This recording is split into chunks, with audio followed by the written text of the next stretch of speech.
as still third. He just has to beat Martin by 5 points.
Good evening and welcome to Simsport Racing International's GT3 Championship Tier 1 finale live from Suzuka. So if anyone joined us for our race last week, Tier 2 finale gave us lots and lots of fantastic racing and interesting statistics and numbers and all sorts of fun stuff to talk about. So um, fingers crossed, Tier 1 guys are going to treat us to a equally spectacular finale to what has been a amazing season so far.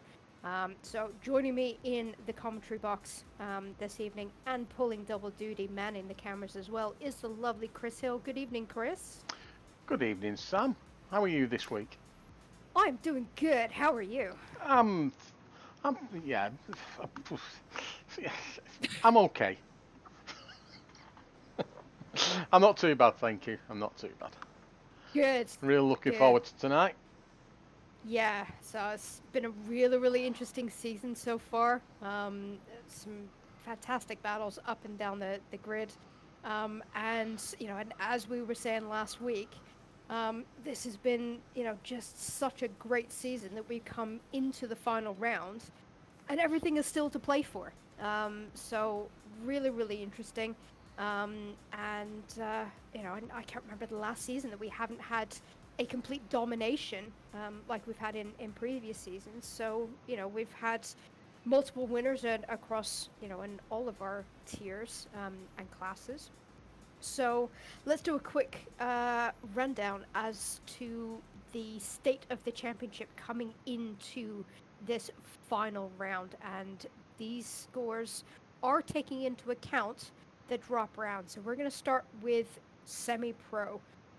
Coming into the race tonight, it was all down to Justin De Jong and Nick Vargas.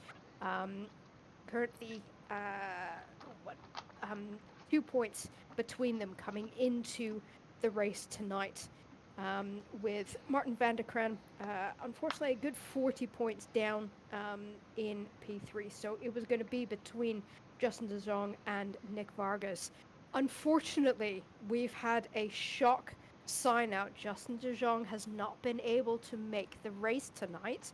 So Nick Vargas just has to finish, and he takes the semi-pro championship. And Martin van der Kran should take P3 as well. So been really, really great championship. Justin De Jong and Nick Vargas have been trading wins back and forth all season. We were really, really looking forward to an on-track showdown to get that final position. But unfortunately, real life has robbed us of that opportunity, and Nick Vargas is set to take that semi-pro championship. So let's head over to pro class. And this class has just blown my mind all season. We're coming into the final race, and we have 5 drivers within 10 points of each other. This is just ridiculous. So we've got Sam Spenkelink up at the top, sitting on 92 points. Regan Mitchell really close behind on 88, followed closely by Dave Jr. on 87, John Baton on 85, and Clayton Banney on 82. So this is really, really tight, all to play for. I'm going to be keeping a really close eye on positions throughout the race to see, hopefully try and keep you up to date as to what the championship outcomes are from how everything pans out within the race. So I'm going to be a busy girl trying to sort through all of that, and I've got no doubt these guys are going to make it nice and difficult for me, but at the same time ultra exciting for all of you guys as well.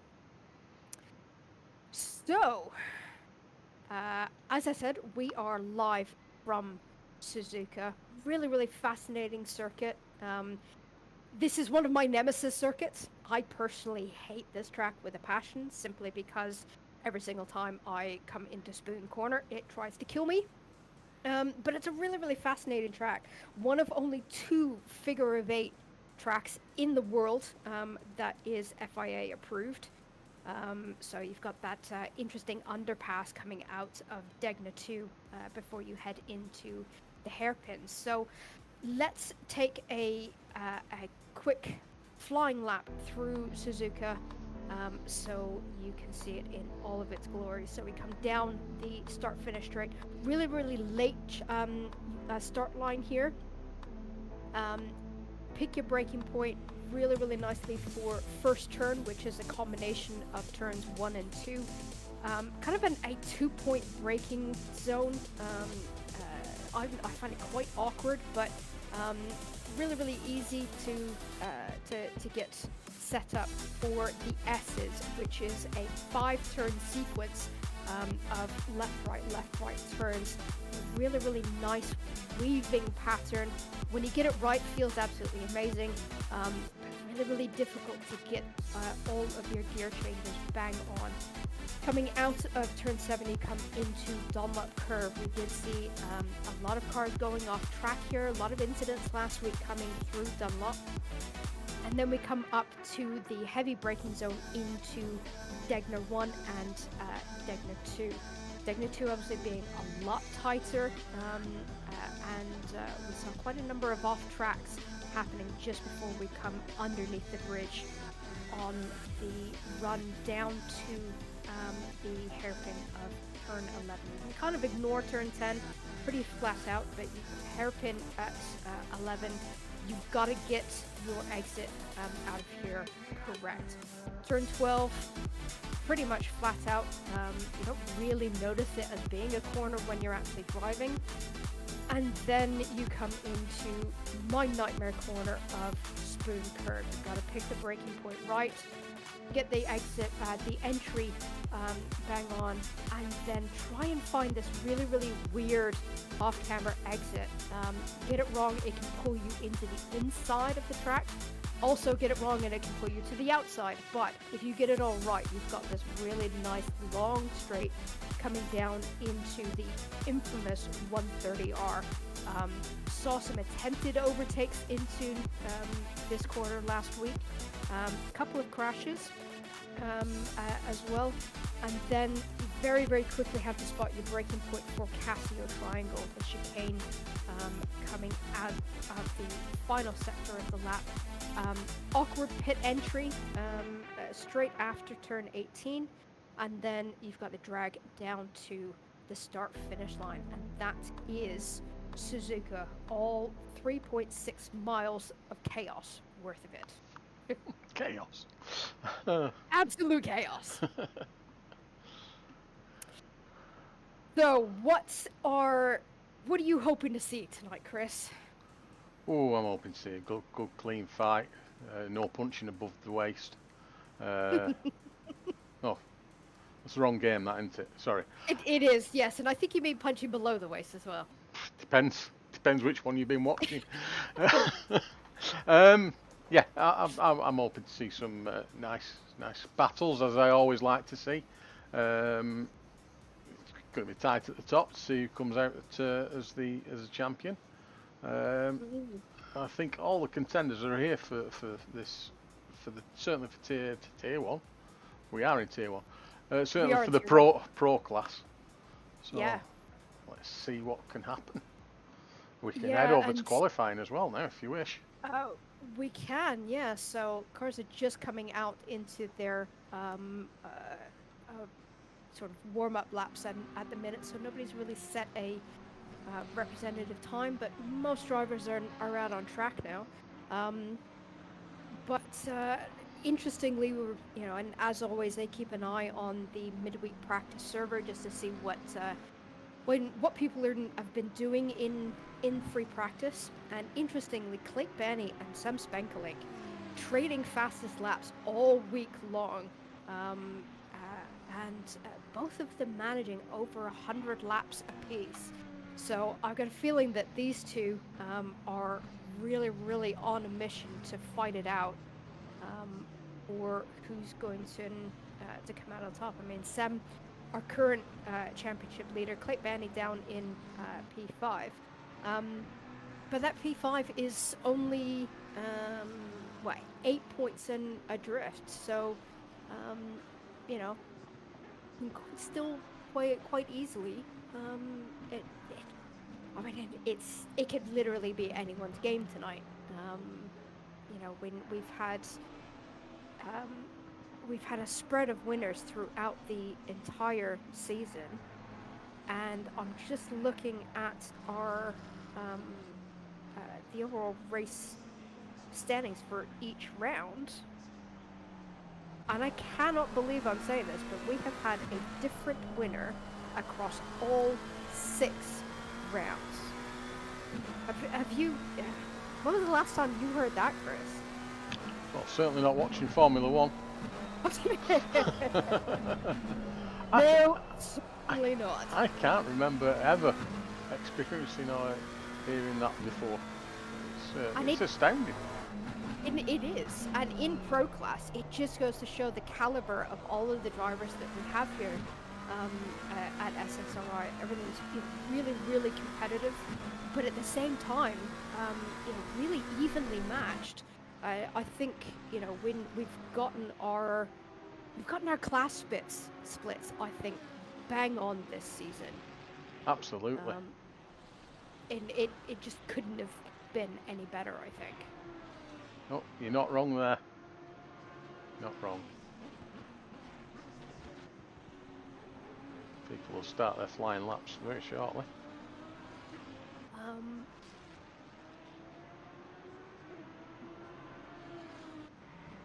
Saying that, Andrew Richardson's coming to the end of his, I think. Yeah, so we've got Click Benny, Regan Mitchell and Sam Spenkelink all putting some representative times on the board, with Click Benny coming up on top with a 1:59.3.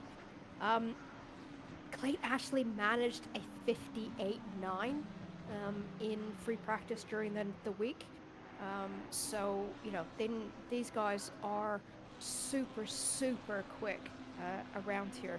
And interestingly, this pace is just ludicrously fast compared to real life around Suzuka. I looked up the real life track records for GT3s around Suzuka earlier this afternoon. And the real life lap record is a measly 2-minute 2:02.2 in a Bentley Continental from 2019. So these guys, a good 2.5-3 seconds faster than real life drivers, right? Real life GT3s. So you think they've got a chance? I think they've definitely got a chance. And as we all know, sim racing is real life. It is. And if you get, say, vroom vroom, you go faster.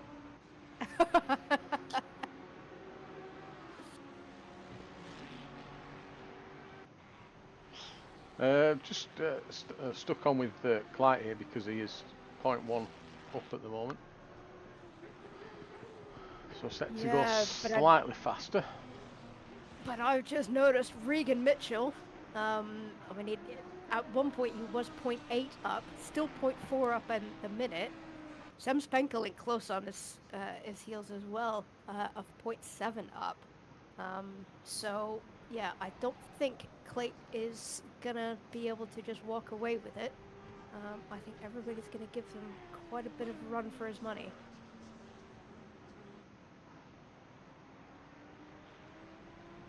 And we do have a yellow flag out on track.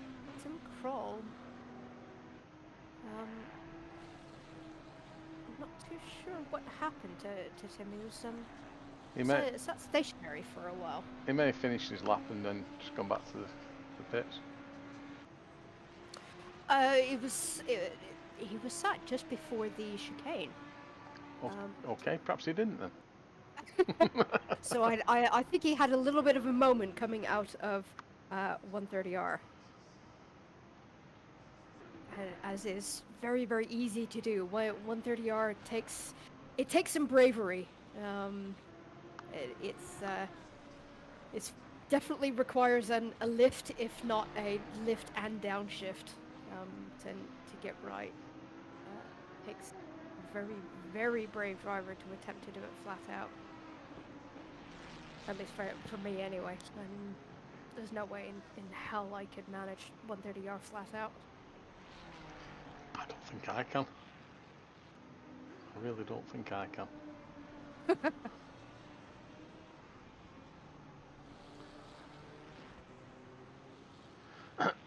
Excuse me.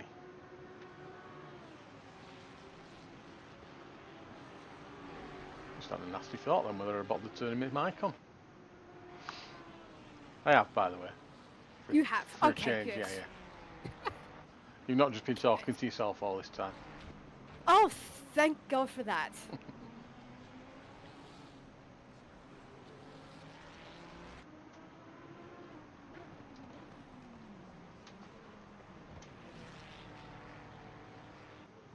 So, let's say that we've still got a couple of drivers who haven't set a time yet, but it's not for lack of trying.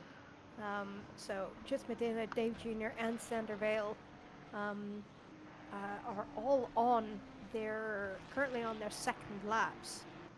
Dave Jr. and Sander Vale have invalidated, but Jits Medina has put in a valid lap, slots himself up into P13. When we saw this last weekend as well, of a couple of drivers struggling to get a representative time in qualifying, invalidating quite a bit. I think we even had one driver who didn't set a time at all. I'm trying to remember who that was. I've slept since then. I have, and I'm old. Right. Okay. So I can't remember at all. I remember we were talking about Andy King. Seemed to be a red lap every lap he did during the race. Yeah. He was very, very much struggling to keep it on track. But then, surprisingly, we found out in interviews post-race that he actually wasn't on any track limit warnings. It's very unusual.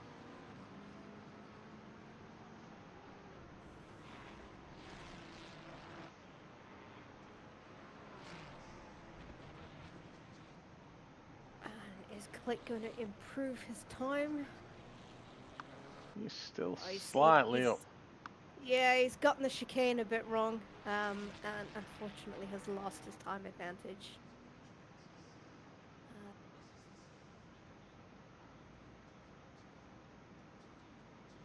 So that is... I've jumped on with Dave Jr. I don't know why. Apart from I saw that he was a second up. But his lap's invalid. It is, yeah. So he's still struggling.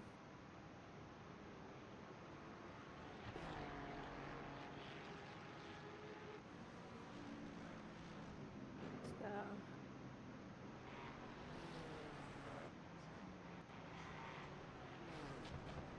Michael Hootzinger saying that parties had no time last week.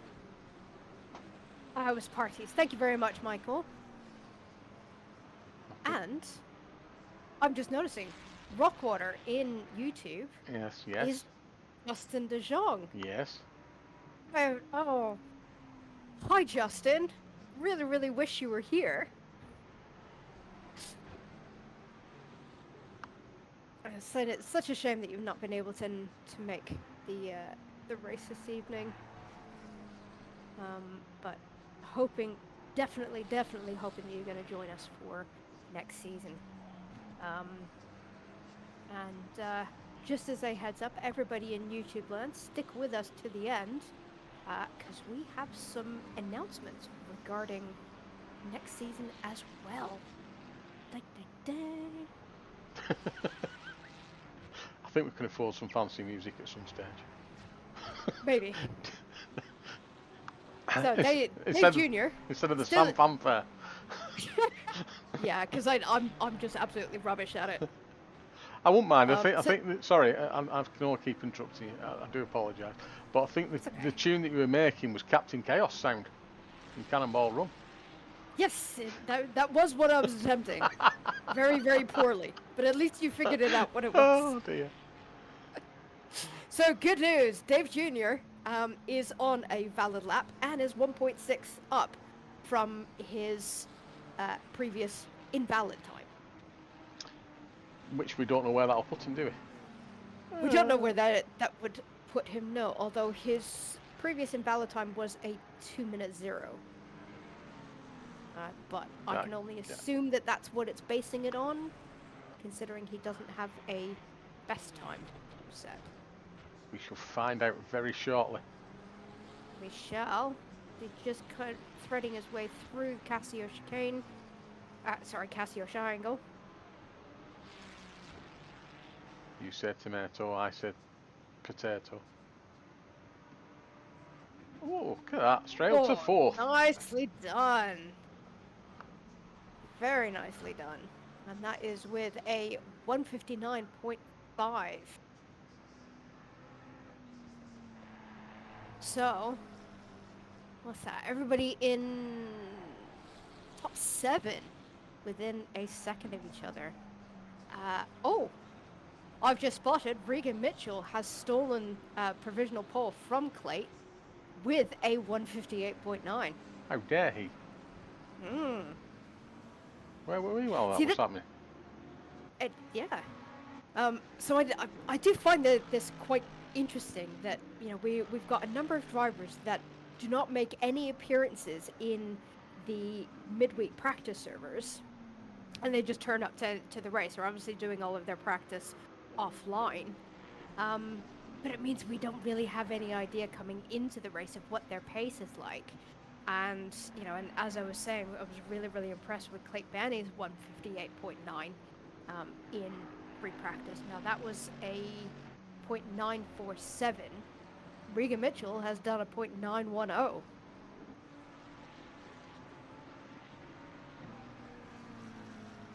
Yeah, but I've got nothing. If you're gonna ask if he's happy, I think we've been working together too long. We have. I'm not seeing very many improvements at the moment. Norcox is 0.3 up currently. I think he's our. Should we go on with him? Currently P11 for Dark Sky Racing. I've not really seen a whole lot of Nard in this season. He had to miss 2 rounds early on, and it's just been, you know, quietly getting some decent points in. Currently sitting P9 in the championship. His teammate giving him a tour down the straight there. I was seeing his time, his delta increasing, but he's not gotten a very good exit out of 130R. But he's 0.1 up at the minute, and that should bring him up to P9-ish. Yes. P9. Well There done. we go. I can do numbers, me. Yeah. On a Tuesday night, I'm impressed. On the Tuesday. It's the only time I can do numbers. So John Baton, we came on board with because he was up on his time, but it looks like he's had a disastrous exit out of Spoon, and has lost all of that advantage and is now 0.2 down on his time. And has not managed to regain it out of 130R either, so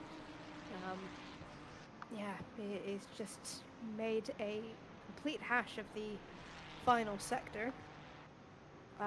But we've still got 3.5 minutes. Clyde's on a fast. Sorry, Clyde's on a fast lap.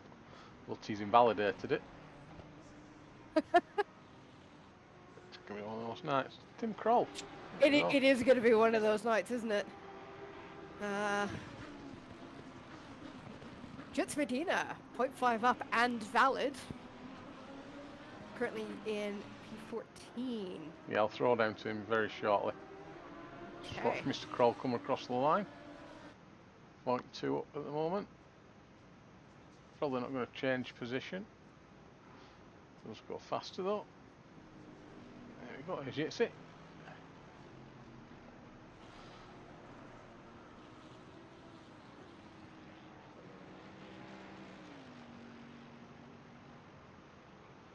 So just currently 0.4 up on his time, and this should bring him up. And it should gain him a place. Unfortunately, there's quite a big gap between Tim Kroll in P12 and Martin Vanneker in P13. But it should slot in between the two of them. He's made a hash of the Casio.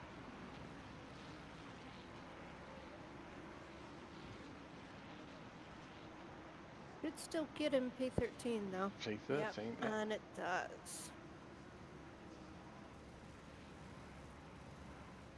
Jean Beton. 0.2 up. I'll tell you what, before that, let's Pete Vanya is 0.3 up on his time. This should see an improvement up to third. Nicely done. And his teammate.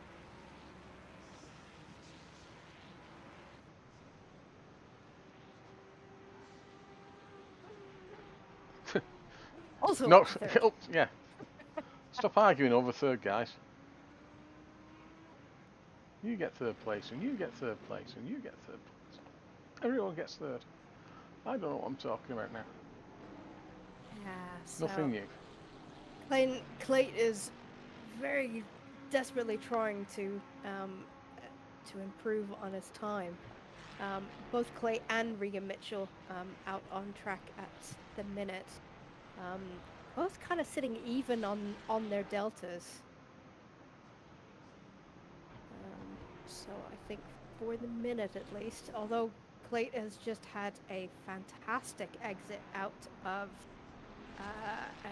130R. And this could be close. This could be enough. Well, it is going to be squeaky. Ooh. And it isn't, unfortunately. He's got a chance of another lap if he's fueled. Yep. And where is Regan on track? Just coming into is that Regan? Yeah, This just coming Regan. into Casio Triangle now. So I don't think Regan is going to get a chance for another lap. No, he isn't. So all eyes are going to be on Clayt Banney. I think he is going to be the last over the line.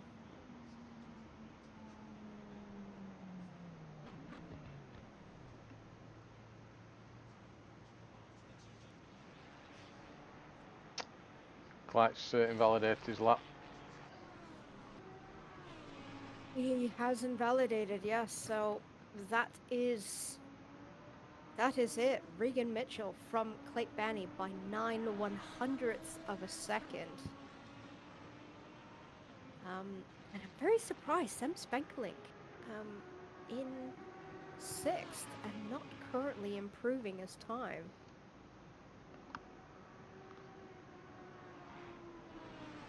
There's nobody really improving the time apart from Martin here. Yeah, he's 0.1 up and might get him P13, but it's going to be close.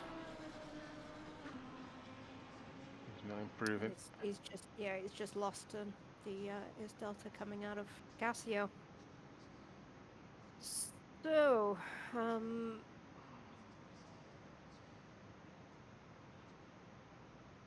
yeah, so Clayton has abandoned his lap and come straight into the pit, and that is our qualifying session, our final qualifying session of the season, done and dusted. Little bit of a surprise there, okay, with Regan Mitchell jumping into the pole position.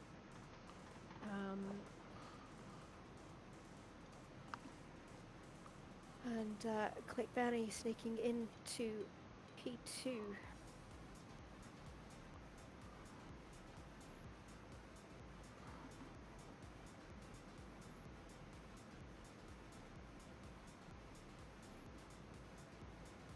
Now, we saw plenty of overtaking last week around here at Suzuka, so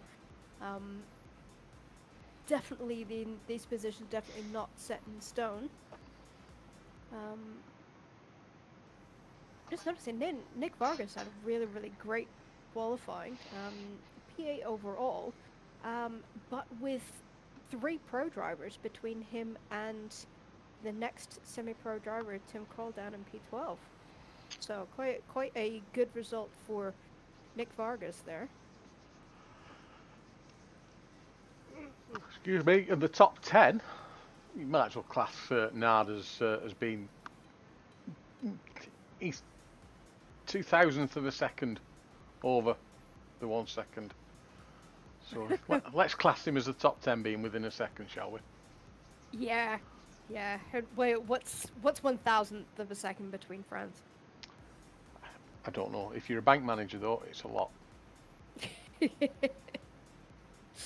Yeah. So it just again goes to further illustrate just how close this this tier has been, and to be honest, as we were saying earlier, the entire championship. So, and anyone who is interested in getting involved in, some really close competitive racing, stay tuned for the end of the broadcast tonight, where we're going to be sharing the first look details at season 5 starting next year. Next year sounds like it's ages away, but I think it's only 40 odd days until next year. I think it's gonna come round quick.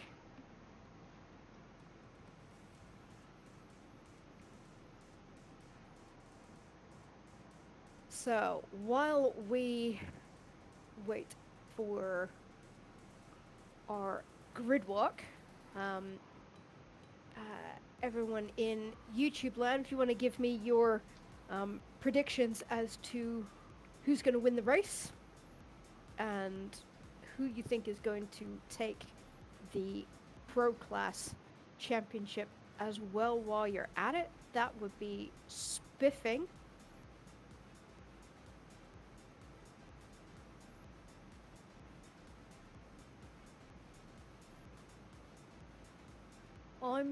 I'm gonna go out on a limb, and I'm gonna say Regan Mitchell is gonna take the race win tonight, and as a result is gonna take the championship as well. Ooh, that's a hell of a limb to go out on. It is. I think Clyde's going to push him close.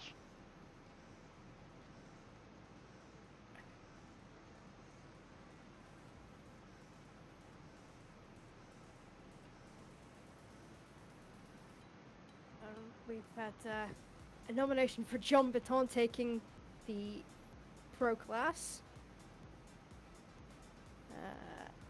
Another vote for John Baton. Definitely a popular driver. I suspect they're all from Sim Racing Holland. I would suspect so too. Really, really great team from everything that I've heard.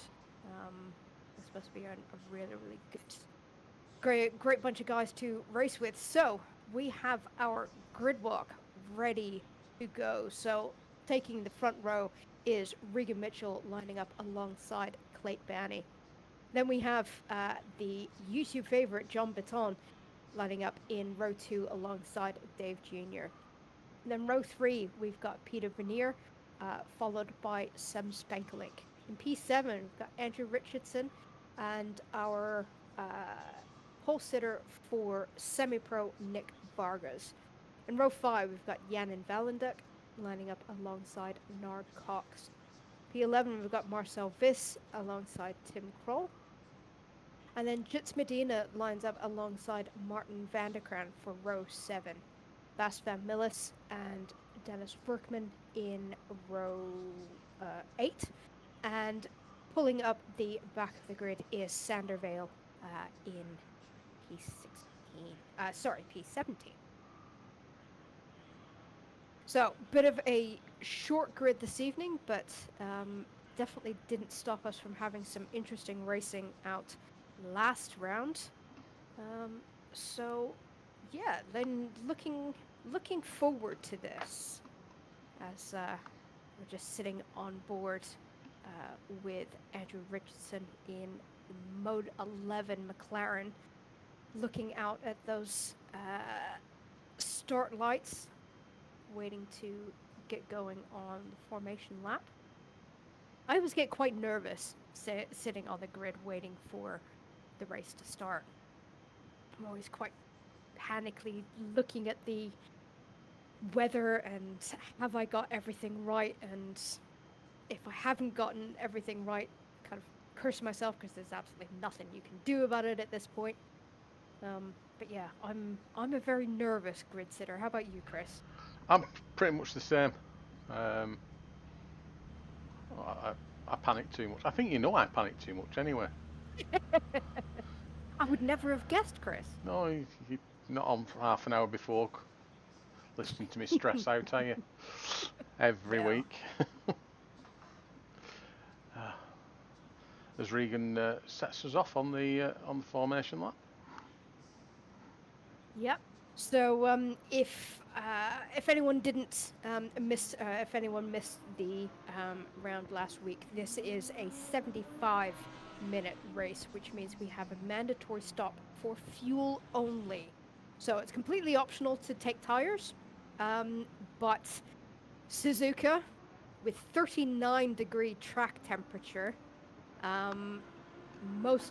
nearly everyone is probably going to be taking tires. Then this track loves eating rubber. Tires go off really, really quickly. We did have somebody did try a splash and dash last round. Who was it? Oh, was it Aaron? No. Was it Sebastian Reynolds? Was it you, Crazy OG, in YouTube chat? You leave it to a splash and dash.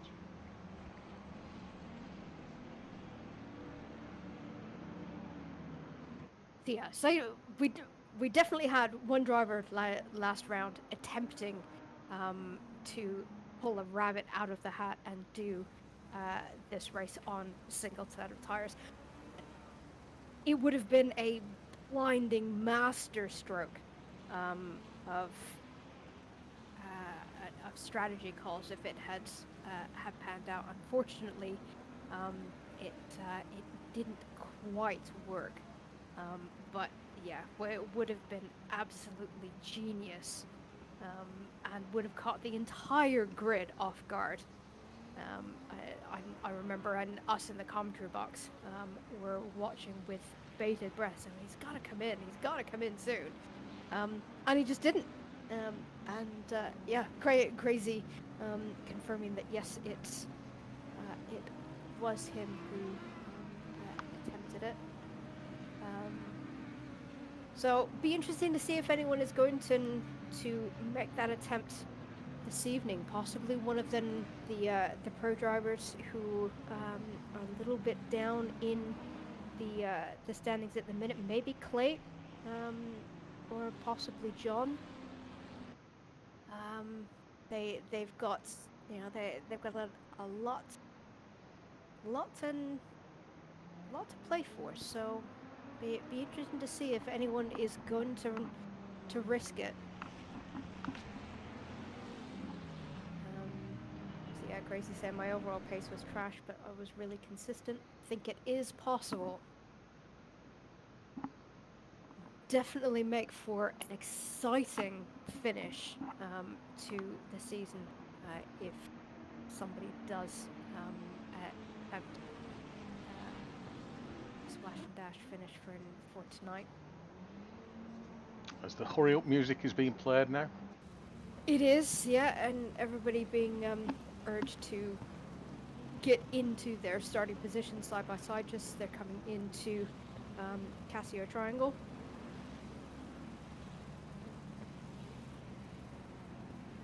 Did see some very interesting maneuvers into that portion of the track last week. We did. Especially on lap 1. We had a very, very feisty lap 1 last week out, so it'll be interesting to see if that is going to be the case this evening. So remember, start-finish line quite a bit further down the track than you would expect. They're going to make us wait for it. Green light, go, go, go. And we are racing for the final round of GT3 Tier 1. And Regan Mitchell has gotten a fantastic start, slotting in straight ahead of Clayton Benny coming into turn 1. Quite a bit of side-by-side, but it looks like everyone makes it through first turn cleanly. Still some side-by-sides, although I've just seen somebody wandering off across the gravel there. That is Narcox. Yeah, Nard doing the sportsman-like thing and waiting for other drivers to pass so that it's nice and safe to rejoin, but that is going to put him right at the back of the pack. Making it difficult to pick up the camera. The leaderboard's moving around that much at the moment.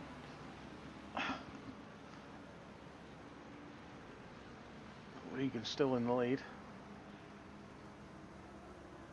Right, so now that our leaderboard has caught up, we've got Regan Mitchell ahead of Clayton Benny, followed very closely by Sam Spankelik and Dave Jr. So Sam's had a brilliant start. That's a good couple of positions for Stem off the start line. I think he started just below John Baton, didn't he? Oh, yeah. Am I supposed to pay attention in these races? Yes, you are. Oh, right. I promise next year. I might start doing that. You might.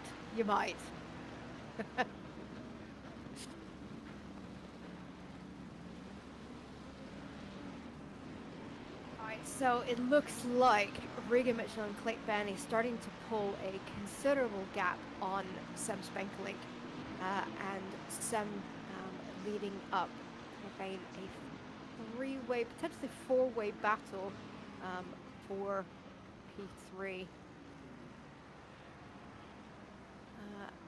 Sander Vale with the fastest lap of the race and managed to get through that backpack chaos up into P11. So it was a really, really great start for Sander.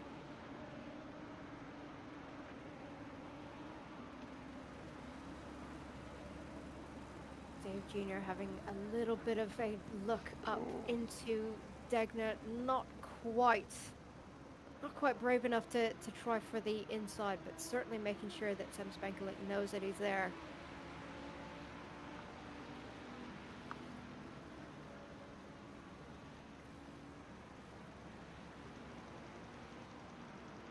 looks like Nick Vargas and Andrew Richardson are starting to catch up to this four-way pack as well.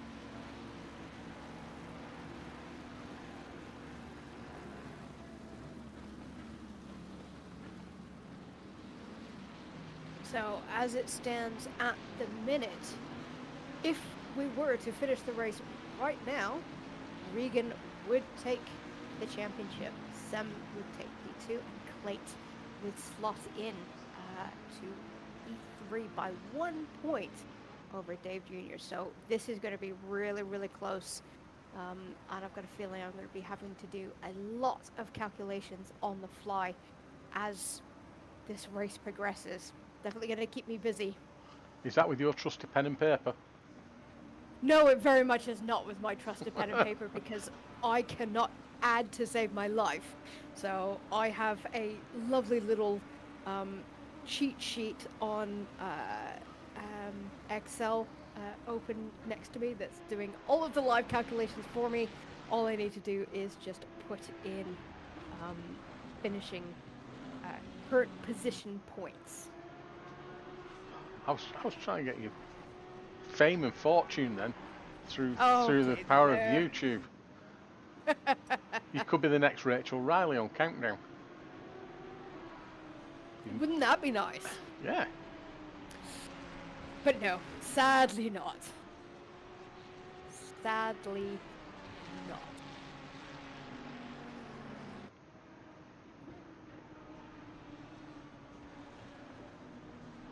I've got a replay to show you when there's a small break of what happened in the Tenard Cox. Oh yeah. So I've got a feeling that if we wait for this battle to settle down, we will be waiting all night. So go for it. You said it. If we miss anything, we can always replay that as well. So Nard's on the outside there. Yeah. The gold and blue car catches Yannick. A few cars get involved. Everyone lives to fight another day. Yeah. So it looked like Nard avoided the worst of the damage, but there's blue and white coming out of shot now. Who? Yannick. That was Yannick. So Yannick is probably going to have a considerable amount of damage to take care of in the pit stops. Although he's looking all right in the middle. What was his last lap time?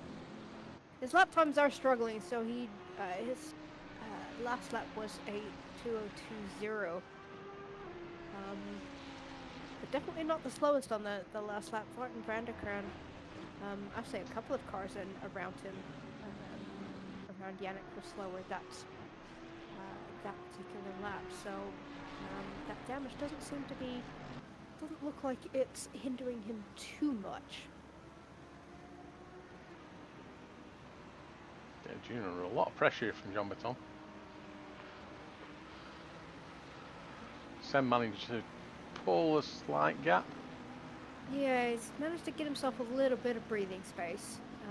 But in that course of battling, Regan Mitchell and Clayt Banney have managed to pull a 2.2 second gap on Sam. So they are comfortably fighting amongst themselves up in P1.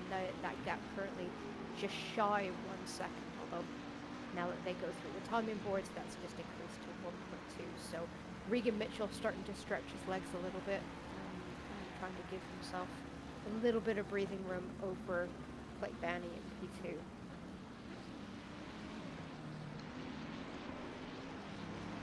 Yeah, then Dave Jr. here under quite a bit of pressure from John Baton. John looked like he got a slightly better exit out of Casio Triangle, but Dave Jr. making him go around the outside into turn 1. Oh, this is going to be... Oh, there's a bit of trading paint, but it's very, very cleanly done from the both of them. And John Baton having to do the wise thing and slot back in behind for the S-curves.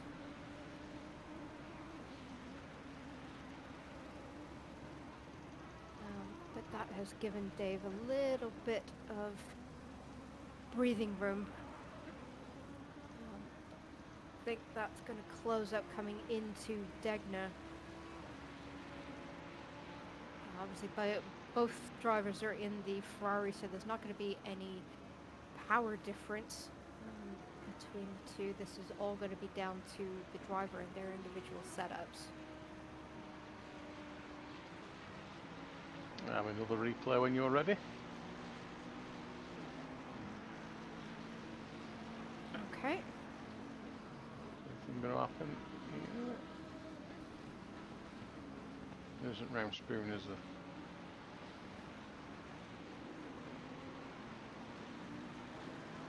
No, I think, famous last words, I think you're safe. So, this is Sander Vale in the bright green car in front here. Oh.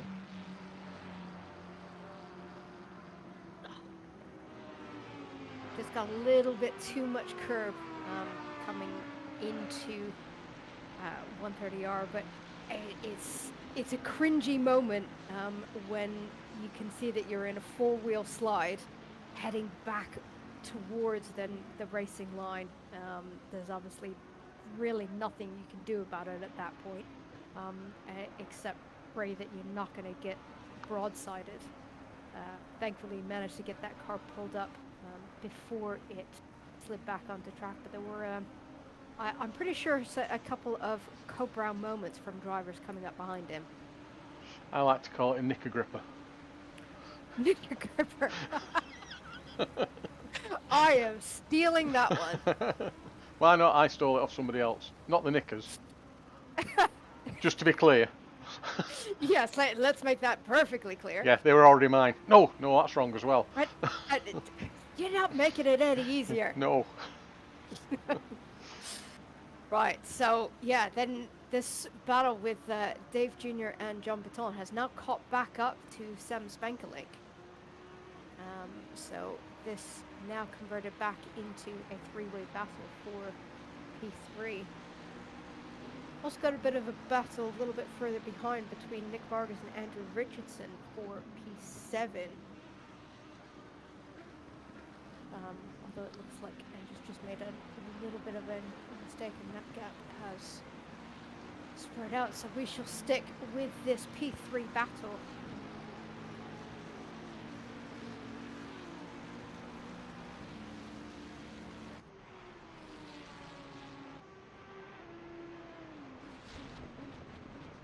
On the outside.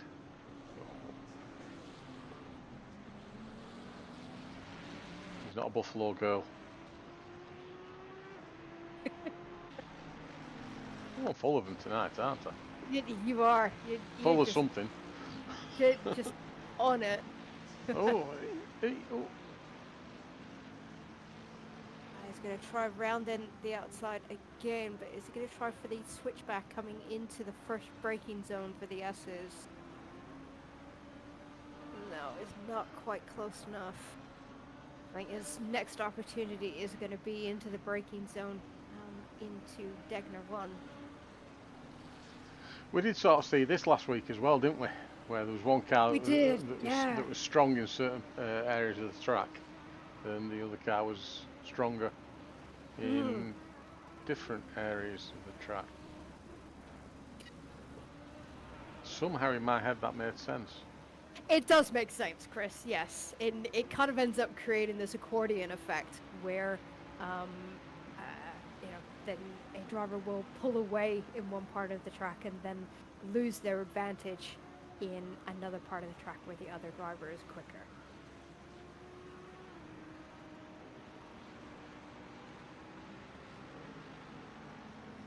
There we go. Can I have both battles on?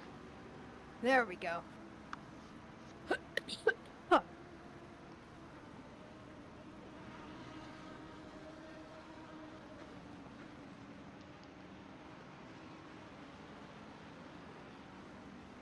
And regarding then this battle between Nick Vargas and Andrew Richardson, I love seeing this in these multi-class races that we have, where Nick Vargas as a semi-pro driver doing a fantastic job of keeping a pro driver who in theory should be much quicker and a little bit more experienced, quite comfortably behind. We've seen this from Nick Vargas a lot this season, that he can really easily mix it up with then the faster pro drivers.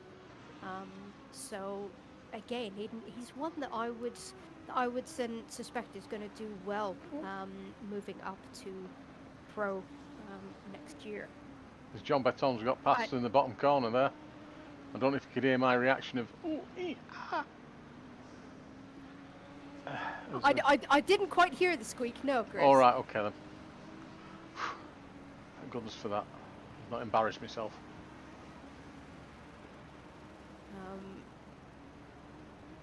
So that is John Beton up to P4.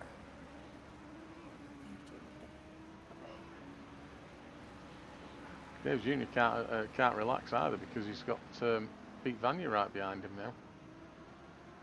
No, and the points impact of that change in position has meant that Dave Jr. and John Beton are now tied for provisional 4th on 100 points.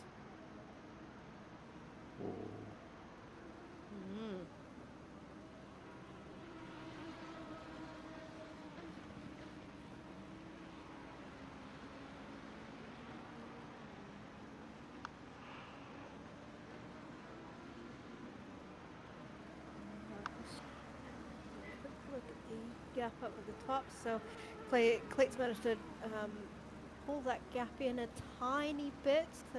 His gap back from Regan Mitchell now sailing about 1.2, 1.3.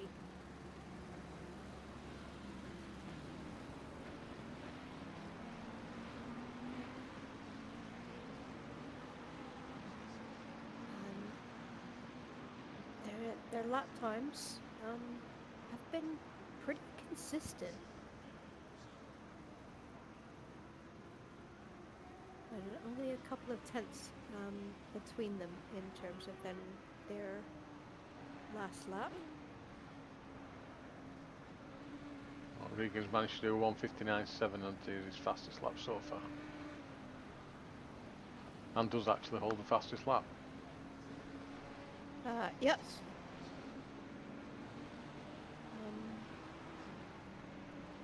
By a considerable margin, and it looks like as well. By 7/10.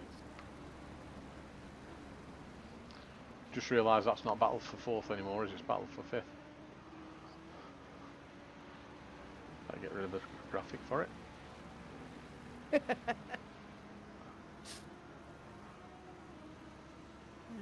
And interestingly, just ahead of this, Peter Veneer has come up onto the back of Dave Jr.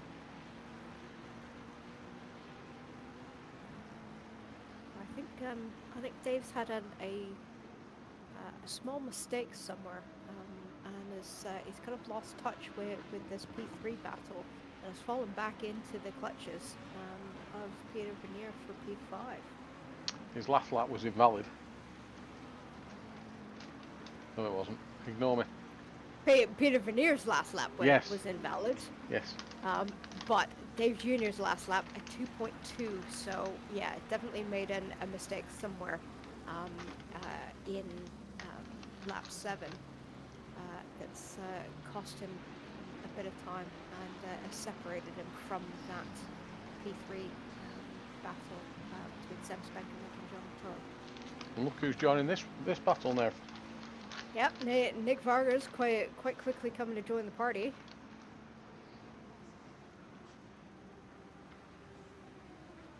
Managed to get himself a nice gap to Andrew Richardson as well, so it's allowed him to get a wriggle on and get up into then the back of this fight that we're currently on board with. Nick is quick. Nick is quick.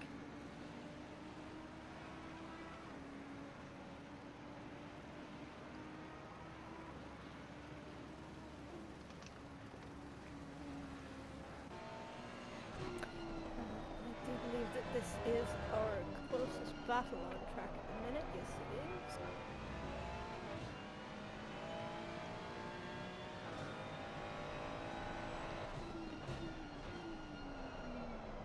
When I said that.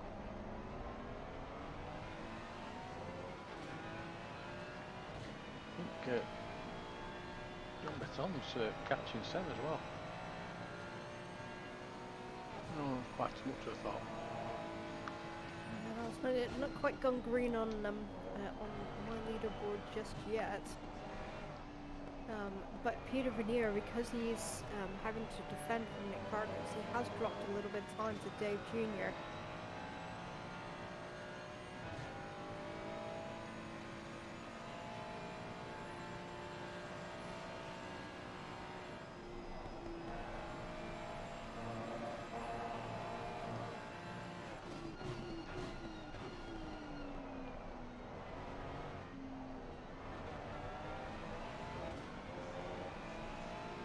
As we were saying at the top of the broadcast, Nick Vargas just has to finish the race today, and he claims that P1 position in Semi-Pro Championship. Remind me, Chris, is it the top 1 or top 2 drivers from each class that get promoted and bottom 2 who get demoted, or is it just the top driver? 3. 3? Hmm. Ah. So, as it stands at the minute, Nick Vargas, Justin De Jong, and Martin van der Kraan get promoted if they come back next season. It's always difficult, we say it, but it's always difficult to police because you can't guarantee the people attending the next season. No. And then I would guess that in terms of how the admins and approach it, they still need to take into account live lap times in the placement server, like we did at the beginning of this season. Is that correct? To a certain extent, Well, yes. Yeah.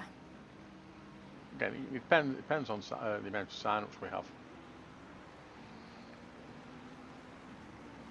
We shall wait with bated breath.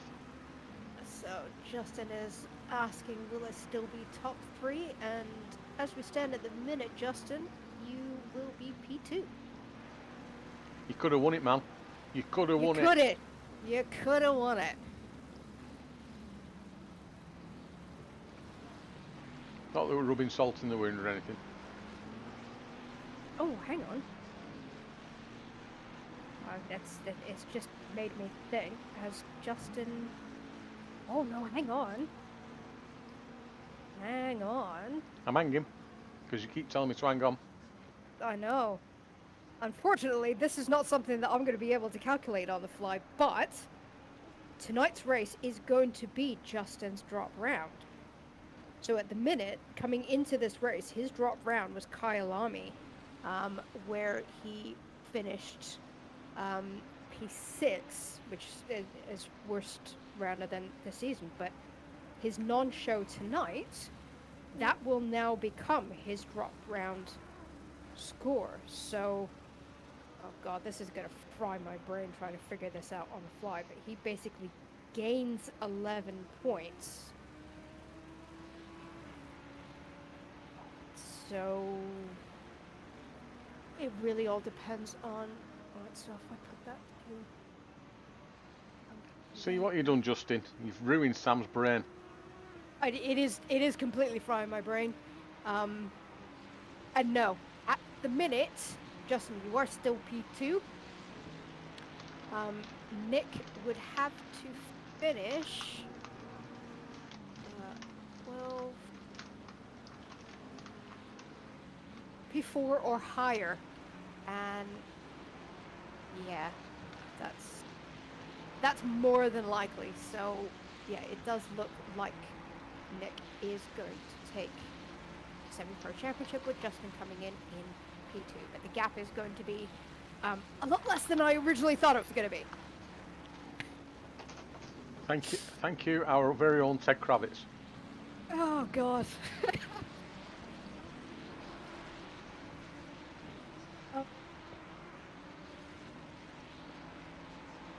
So yeah. Meanwhile, this race has been brewing. Meanwhile, back out on track. Yeah, jump and talk. Oh! Oh, that's gonna be brave. That's gonna be brave. Ooh. And I taught Sam that move. Yeah, keeping his foot absolutely planted going into the S's. Brilliant driving from both of them. Really, really great.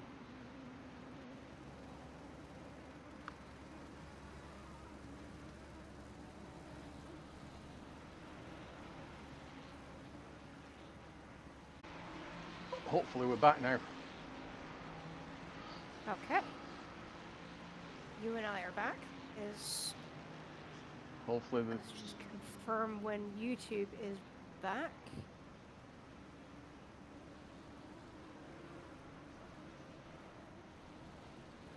Bear with us. Fingers crossed. Yeah, we're back. And the mouse needs a little bit of G'ing up.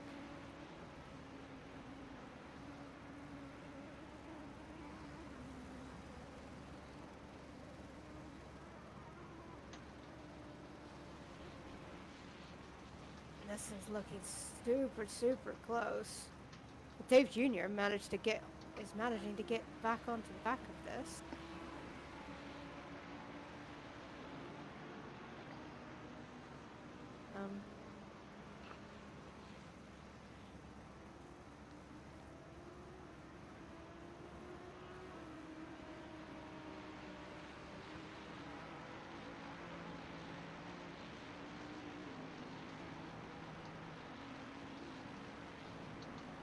Right.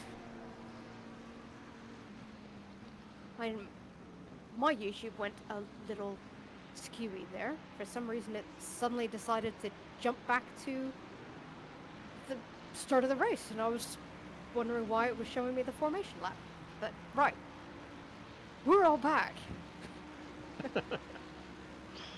I need to investigate that in the close season, why OBS just freezes for no apparent reason. Gotta love technology, don't you? Yeah. Great when it works, pain in the bum when it doesn't. Absolutely. Right, so, in all of that, our battle for P3 is still ongoing between Sam Spanklink, John Baton. Dave Jr. has managed to catch back up as well. And Nick Vargas is still on hot on the heels of Peter Vernier as well. Thankfully, there were no overtakes during our little tech moment. They're getting quicker to recover, though. They are getting quicker to recover, yes. So, in a way, it's good practice. No, that's is. wrong. No, don't say that, Chris. No. Oh. But, you know, it's silver linings. Yes. Yeah. So we are just coming up to the halfway mark of the race. Oh! Oh, Sam went a little bit wide. John got But all saved, excited. yeah, saved by the fact that John had lost the back end of that Ferrari. Yeah, again, gave Sam a little bit of a freebie to get that position back, because that move was well and truly done. But before John lost traction on the exit. He's very lucky not to collect Dave Jr. as well. You can say that again.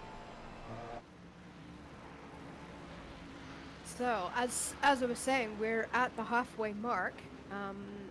Anyone who's going to be changing tires is probably going to be starting to think about pit stops. And as I say that, jump it on straight into the pit lane. You got a script somewhere? No, You sure? believe it or not, I don't. This is purely off the cuff.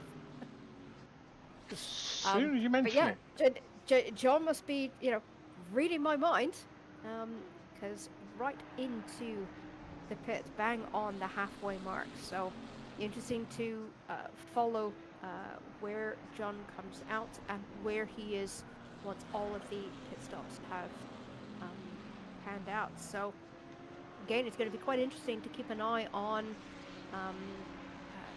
who, if anyone, decides to throw the dice and try a splash and dash.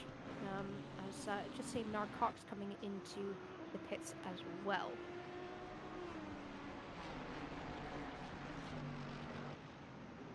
So I suspect that John just took tyres there as well.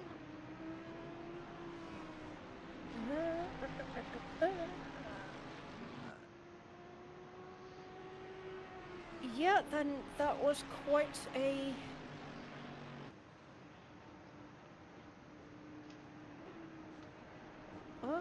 no, I think he might have taken tires as well, looking at the amount of time he was stood still.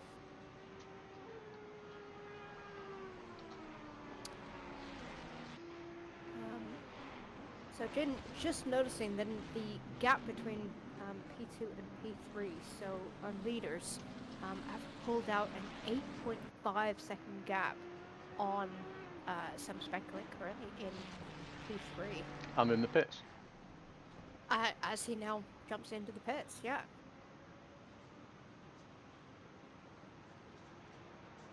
So he was close with John Bitton, wasn't he? So Was, yes. we want to sort of see where John is in relation to Sam, don't we? So John is just coming in to Spoon now.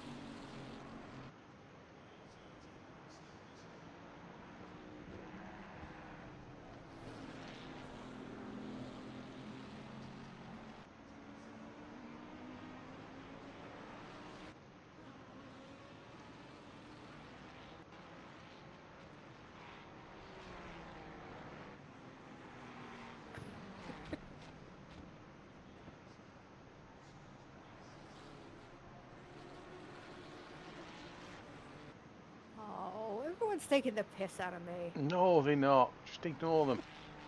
They're not really there. Sam's managed to keep his lead with John, has he? It's going to be close. It is going to be close, but I think it's going to be roughly about the same gap that it was pre... An anticlimax that was. It was, yeah, so gap currently 3/10. No, gap is not 3/10. 1.5, there we go.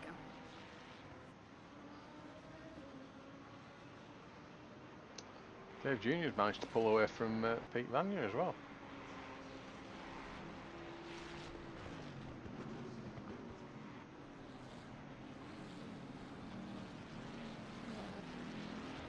Didn't they have John Baton in between them? No, no, Dave was behind John. That's right. I'm getting myself all fuffled and confused. It's been a long season. It has been a long season, but a absolutely Oh, fantastic beautiful. season. Look at the way that's controlled around there. Nick Vargas. Tokyo Drift at Suzuka. Lovely, brilliantly done.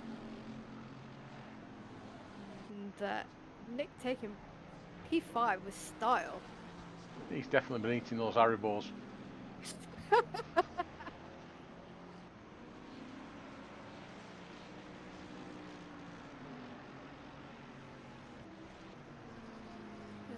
So not quite as many pit stops yet as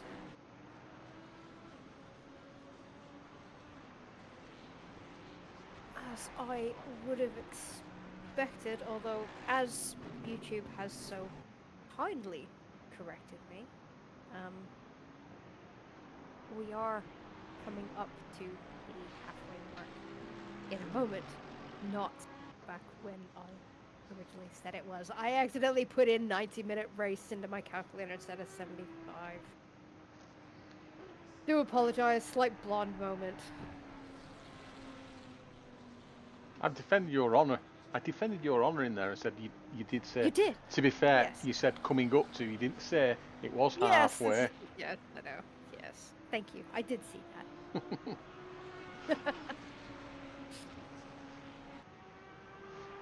Ooh, tell you what, this is getting spicy as well. John soon Yes, caught with Sam here.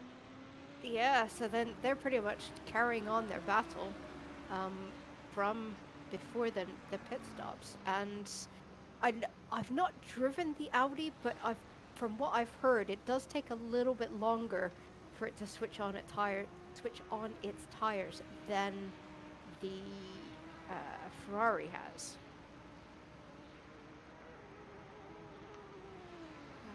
Or the Ferrari does, sorry. I knew what you meant. It's fine. You wouldn't believe that I'm involved in publishing, not being able to get the English language out of my mouth. Oh dear. It's easier written than it's said.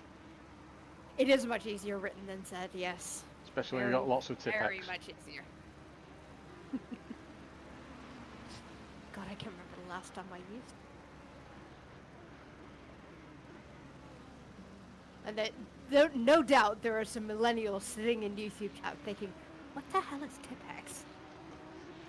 Well, for those watching, when we used to do word processing on the computer screen, we used to have Tipex and then Tipex out on the screen where we made mistakes. We're halfway through. Keep it up. Or was I doing it wrong? You were very much doing it wrong. Oh dear. Oh, John Baton giving Sam all kinds of hassle throughout this race.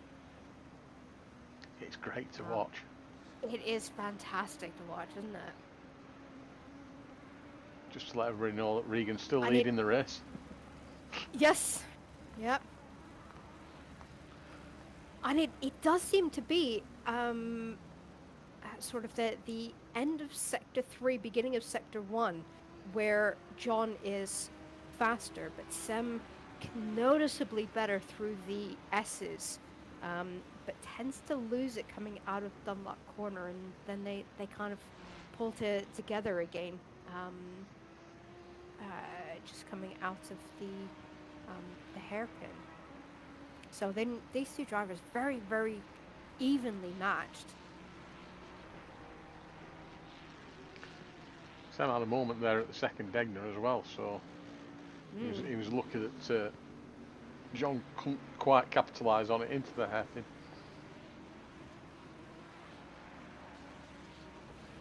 Yeah, and I have seen some overtakes being done both into and out of Degner. Does take a bit of courage to pull it off. There's quite a high curb on the inside corner of Degner 2, that if you get it wrong and catch it, it can put you straight into the wall of the overpass, which tends to be quite painful. Have someone's eye out doing that. Yeah, get hit in the face with an overpass. Yes.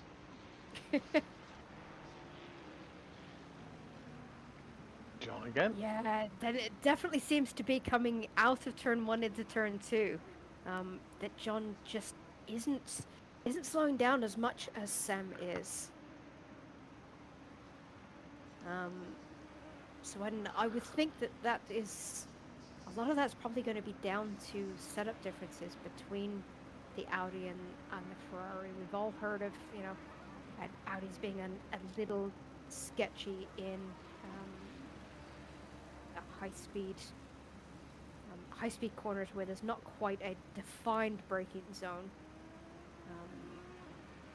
But yeah, getting quite close coming out of Degna 2 again.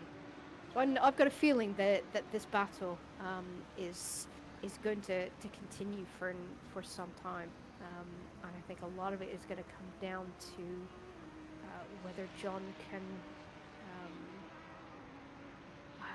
just kind of force Sam into making a mistake, just holding his concentration for too long, and not watching where he's going. That's my guess as to what's going to decide this. Just noticing Regan Mitchell hitting from the lead, as with Dave Jr. Clayt Banny still staying out, so part of me is wondering if Clayt is going to be thinking about potentially doing a splash and dash, do we think? He was about nearly 3 seconds behind, wasn't he? So it's got to be worth a try for the championship, hasn't it? It's got to be worth a try. I mean, he came into the race in P5 in the championship, so a lot of work to do. But I do think a win might just... Oh, it's not going to be quite enough to do it for him, I don't think. No, it's not going to be quite enough to give him the overall championship, but it'll certainly bring him up into the podium positions.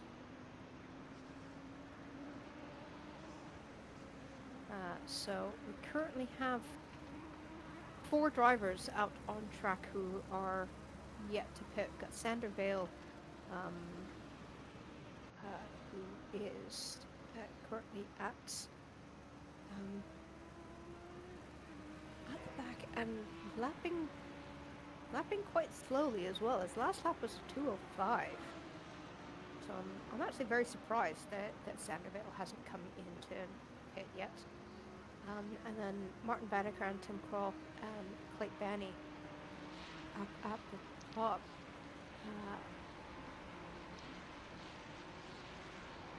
And this is Jelen Valenduk.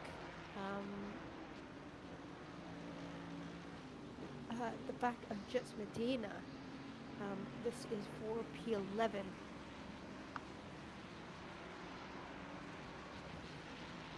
Yannick trying to do what's going to be now known as a neat Vargas. Try and drift it, but didn't quite do it.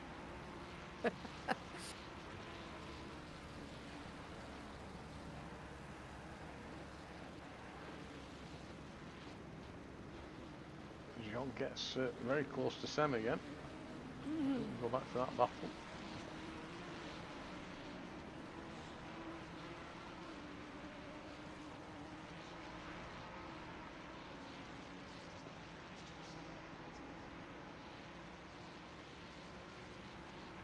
Again, there's not really any other battles on track at the moment. No, but then, I mean, this is really, really great defense from Sam Spankelink. Waiting until, then the last minute to defend the inside coming into turn 1, but not doing it, dangerously or anything like that. So he's doing an excellent job of just placing that Audi exactly where it needs to be, in order to make John just absolutely have to work for this position. I'm just think we've still got 30 minutes of this battling left.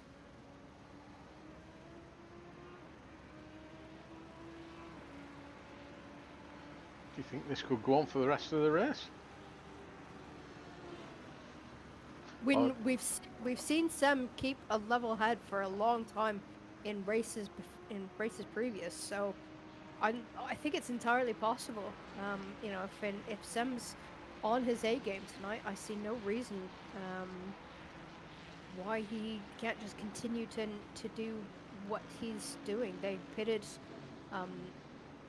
pretty much one lap separate from each other, so John's gonna have very, very slight tire advantage towards the end of the race, but only by about a lap.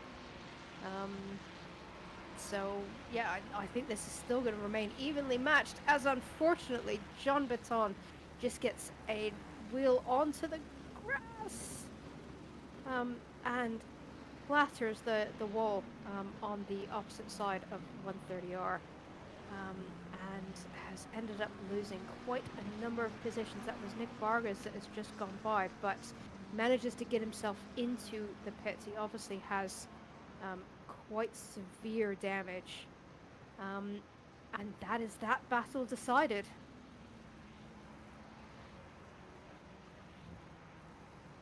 We didn't curse it, did we? Nobody's listening. No. Nobody's listening to us, Sam. That wasn't us. No. That was not us. Definitely not us. No. That was either a glitch in the game or a driver error.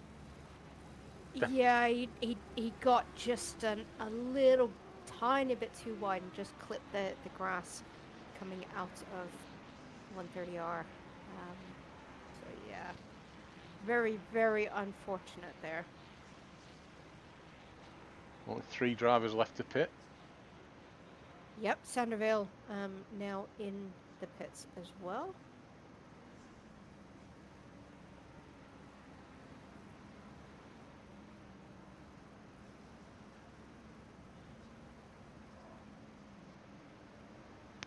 Oh, I think John's left the server.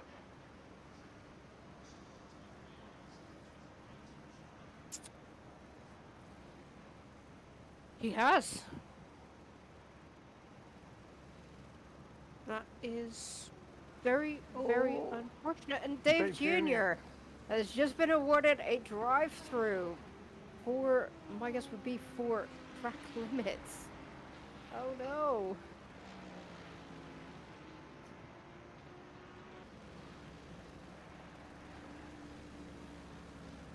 And I wonder if that's anything to do with the fact that Pete Vanya's closing him down as he comes in to serve the drive-through straight away.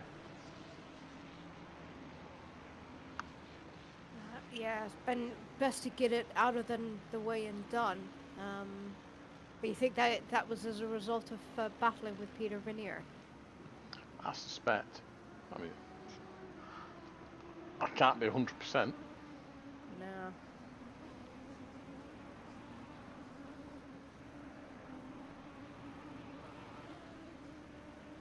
It is easily done around here.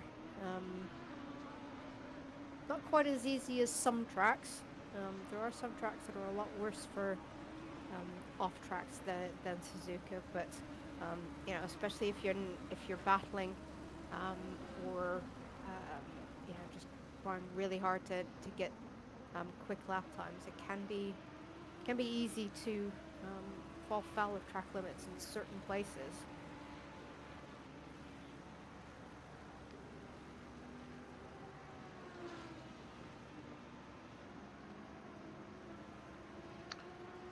Pete's going to be far off the back of Sem shortly either.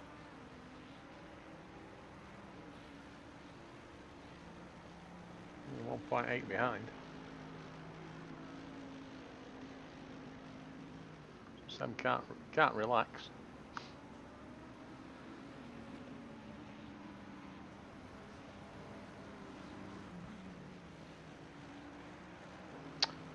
Now we saw Sander Vale in the pits, didn't we? We did, yes. But he's not served his mandatory mandatory pit stop. Which means he's not taking fuel. But he was stationary for quite some time. So I can only guess that he was changing tires and possibly Repairs, perhaps? oh, I wonder if he had planned for a splash and dash strategy but got the damage early on, tried to stay out, realized that it was just, not worth staying out, came in, fixed the damage, but forgot to change his fuel settings. No, because he would have had to have put in at least 1 liter in his strategy, which would have cleared his pit stop requirements. So, yeah, that's very odd. That's very, very odd. You have to... I think the game defaults to giving you some level of fuel in your pit stop MFD, so you'd have to manually change that and turn it off. That's very weird. Very, very weird. Highly. Yeah, don't know what to make of that one. Guess we'll never know. No.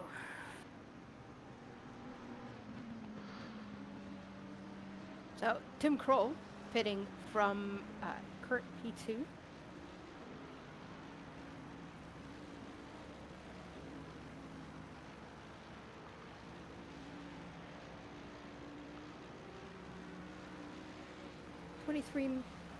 Just under 24 minutes to go. Probably still worth changing tires if you're thinking about it. Oof. Oh! Little bit of a touch from Peter Vernier on the back of Martin Vanderkram, but Martin dives into the pits to serve his pit stop as well. So this just leaves Clayton Banney. Aside from whatever strange anomaly is going on with Sander Vale.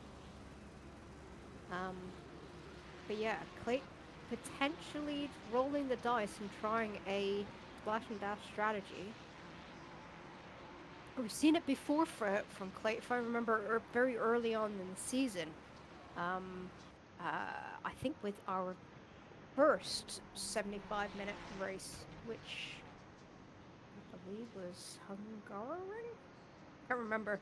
But one of our first 75-minute races, I remember Clayton was one of the ones to do splash and dash strategy. My God, try and say that 3 times fast. Splash and dash, splash and dash, splash and dash. Yeah, you gotta add strategy onto the end. That's what makes it complicated. Oh, splash and dash strategy, slash and dash strategy, splash There and you dash go. strategy. Almost. Almost. Yeah, it's that last word that throws it all up. But yeah, Clay, it seems seems to be a very smooth driver. So certainly a driver that can get away with doing this type of strategy. But yeah, I mean, track temperatures come down on a couple of degrees. Currently sitting at 37. Is a little bit cooler than our Tier 2 race, which I think track temperature was sitting around 40. Yeah, I believe it was. So, those couple of degrees might make enough of a difference. But yeah, definitely all kinds of interesting. It's actually making me wonder, what's the gap now between Regan and Plate? Need to wait for Regan to come past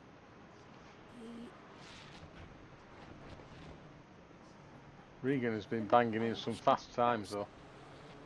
He has, yeah. What was his last time? Pretty much a 2-minute dead versus Clayt's last lap of 2:01.3.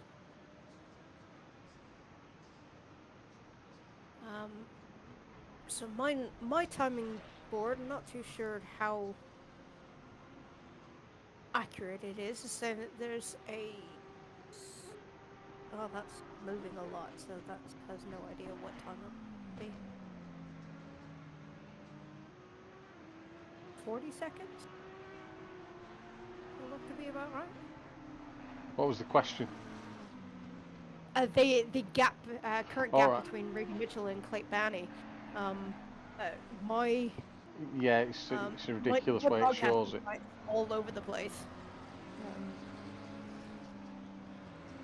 It's currently veering wildly between 40 seconds and 95 seconds, so no idea what the time actually is there.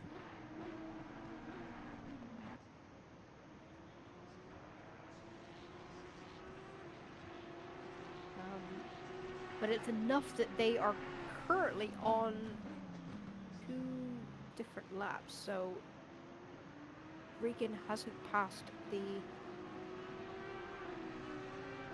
Alright, so Regan has just passed the start-finish line now, and Clayton is... where? He's just coming coming up to just spoon. out of the hairpin, so still quite a considerable gap.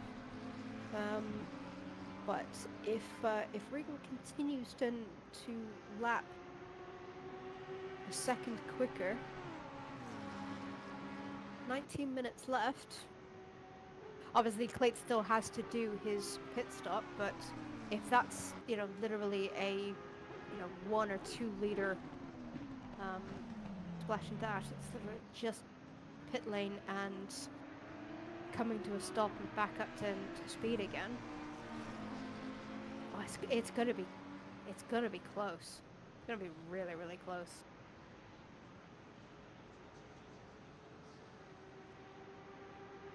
This is definitely coming out for a interesting finish to the end of the race.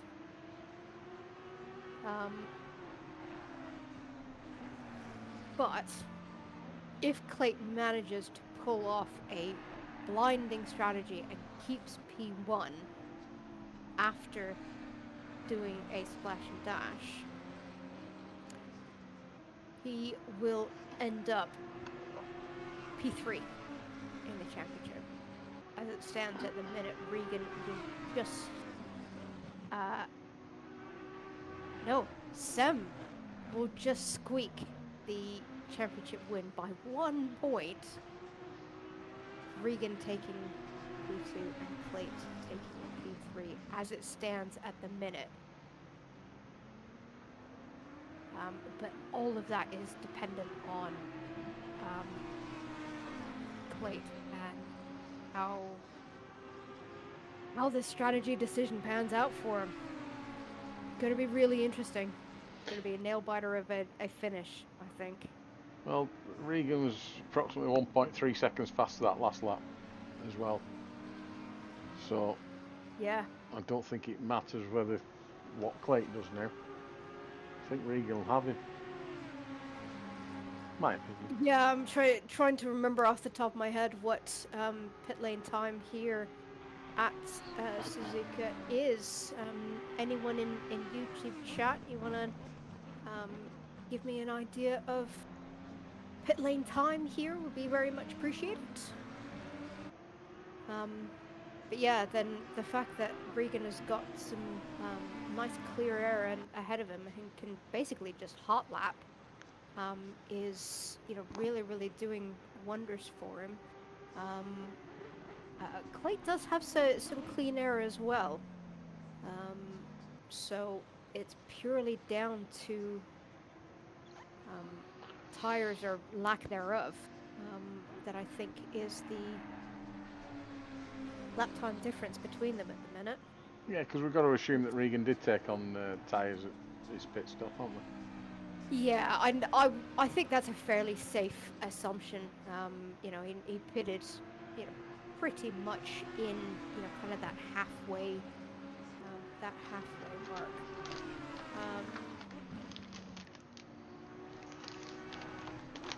Alright, so Justin's saying that it's about a 40-second, he thinks. So yeah.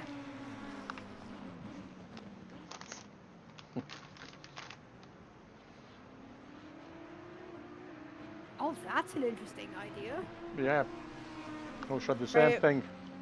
Yeah, Frank Hop just jumping into the YouTube chat. Obviously, our tier 2 champion. Saying with only 15 cars in the server, next time nearing the end of the season, we can combine both tiers. Oh, that would be fun. I don't know what. I mean, that would give Sam an absolute nightmare in terms of sorting out points. And he'd probably throw lots and lots of swear words at us in a foreign language, but it would be interesting, wouldn't it?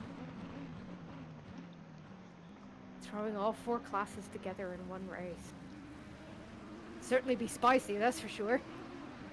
Absolutely. Shouldn't give those admins ideas like that. No. You never know if they're listening. Oh, no. Clay's in. Okay. Let's keep an eye on where he comes out. He obviously wants to give himself some time to try and get back up to speed. So Regan is just coming down the back straight, heading into 130R. Clay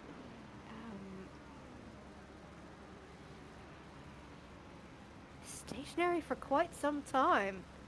Just dropped off the jacks. So he's definitely not taken tires, but he's taken a little bit more fuel than I would have expected. Just coming out of pit lane now. And he's done it. Wow. He's held on to P1. This is a absolutely blinding strategy decision from Clayton Banny. Unfortunately, it's not going to be quite enough to give him the overall championship win. But like I said, it is going to, as it stands at the moment, put him on the championship podium for the overall championship. Wow. Nicely done, Clay. Hats off to you.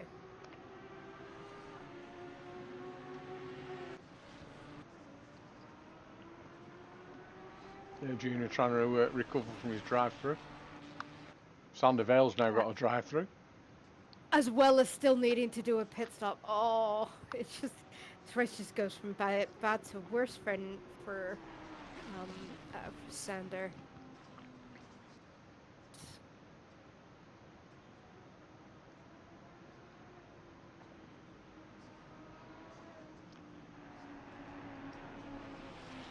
I like to think that he's more 11 teammates are telling him. Yep, he's coming to the pits, but that'll be for his drive-through. It will, yes. And he will not be allowed to take to do an actual pit stop while serving his drive-through. It's going to have to be 2 separate pit-ins. Oh, this is going to get... So going side by side into Degna 1, then doing switchback and coming out of Degna 2 side by side. And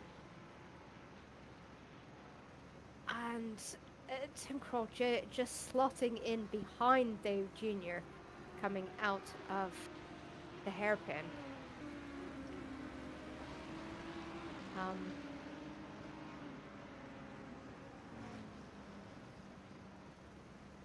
I think Yannick's just had a bit of a moment there, and Nathan and Marcelo just got past him. I thought he was lapping traffic, just moving over. It threw me there for a minute. So yeah, that was Martin van der Kraan pulling over for, well, it appeared to be pulling over for Nock Karks and Marcel Viss. But I believe that was actually for position. I believe. Let's double check. Yes, it was. Yeah, it was. Yeah, it was. So Clyde's lead is being et into quite dramatically. Now, I don't know what happened on his last lap, but it looked like Regan was 9 seconds, nearly 10 seconds faster.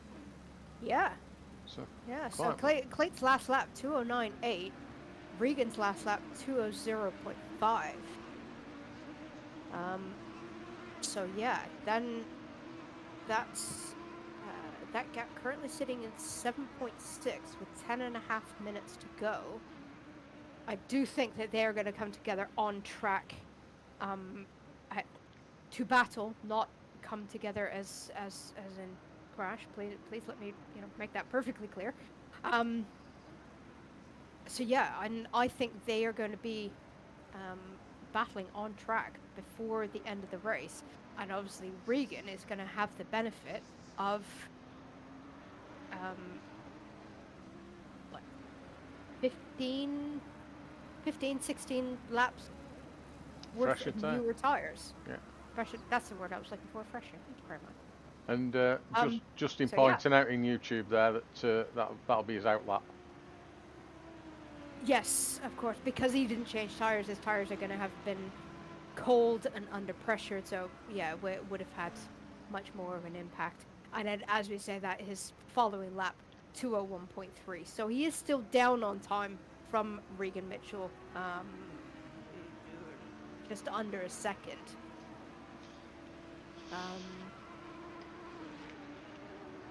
So yeah, the battle for P1 not done yet.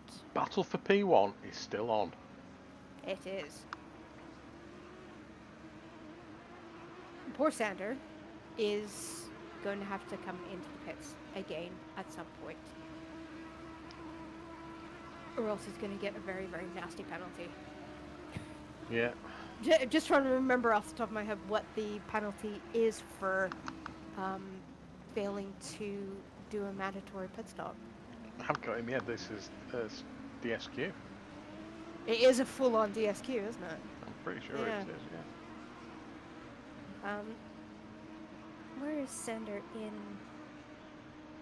the championships? Currently P8 coming into tonight's race. It's been fairly consistent in terms of in his outings. Had a not very good Silverstone last round out, but been doing quite well in the midfield.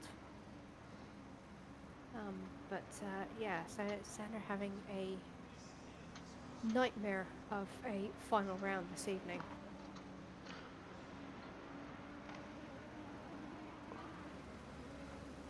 And Sanders in the pits now. And he's in the pits now, yes. Good. So at least he's not going to get slapped with a nasty penalty. He is just going to, unfortunately, I think, lose another lap on the leaders, I believe.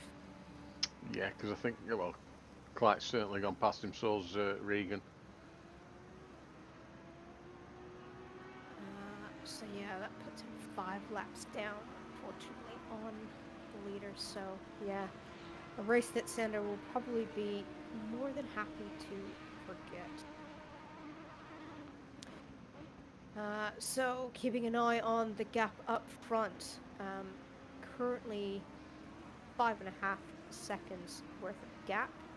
Clayton Banning's last lap 201.5, Regan Mitchell's last lap 20.5.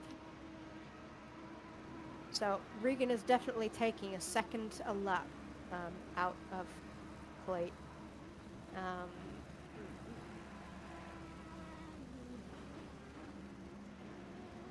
We've got about 4 laps left.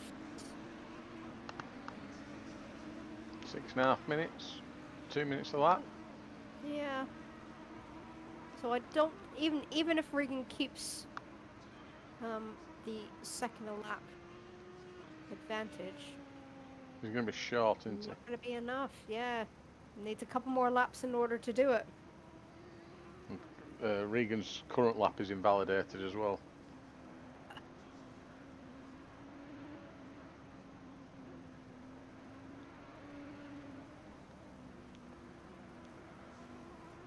Yeah, and just as we were discussing that, Marcel Viss, who we're on board with and at the minute, had a little bit of a moment coming out of turn 2, coming into the S's. Not quite too sure what caused that. He didn't have anyone around him at the time, so I think he just took a little bit too much curb, possibly. But managed to keep that McLaren out of the wall and just restricted to mowing grass. It's not even a Honda. Yeah,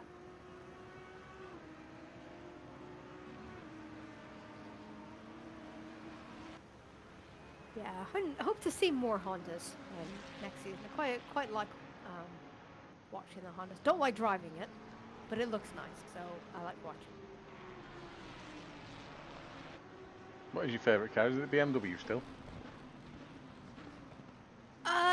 Well, I've been driving the Ferrari for a couple of seasons now, and it was the BMW when the new Ferrari came out with the 1.9 update. I jumped into that for a few seasons. Quite liked it. I think it helped that I was given some very decent setups to use. But in having a think about what I might switch to next season. Done a couple of seasons now, so starting to think about something new. Get in the Jag. Maybe the Aston. Aston's so last year. And the Jag isn't. The Jag is a timeless piece. Yeah. Well, the Jag sounds nice, but it is slow. It is in the right hands. Yeah, i.e. mine.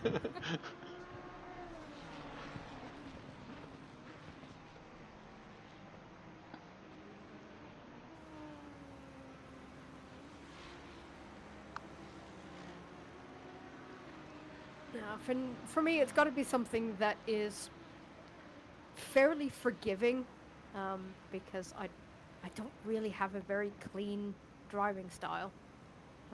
So it's got to be something that's forgiving. Doesn't require intimate knowledge of setups in order for it to be half decent, and it's got to sound good. Those are kind of my 3 criteria when I'm choosing a car. So you're very limited then. I am somewhat, yeah. What Yeah, is that was bizarre. that was extremely bizarre, and unfortunately, it's ended up causing a collision between Tim Kroll and Jits Medina. I think Tim had a slight netcode issue. Saw his car jump a little bit off track.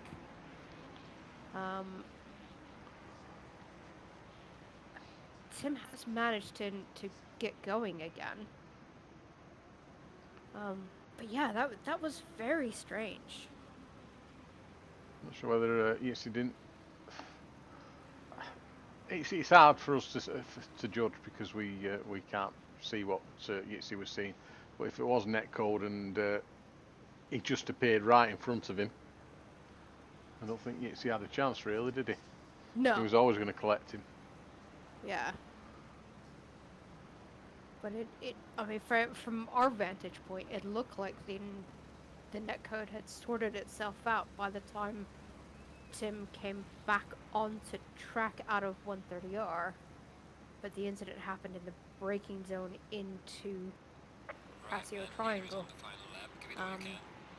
But yeah, and as you said, I mean, when we aren't on board with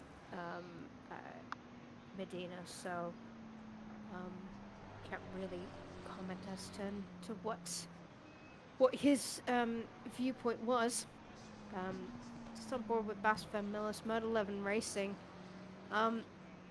We were saying just before we came on air. I mean, Bas is a fantastic driver, but he's not really hasn't really had a stellar season this year. I mean, he's been consistent, but just not quite up to then the pace that we normally see from Bass. So just wondering if he's not quite not quite comfortable with that McLaren, or possibly the McLaren feel of the McLaren changing a little bit too much after the latest update. I do know a lot of people who've said that the McLaren does feel very, very different now than it used to.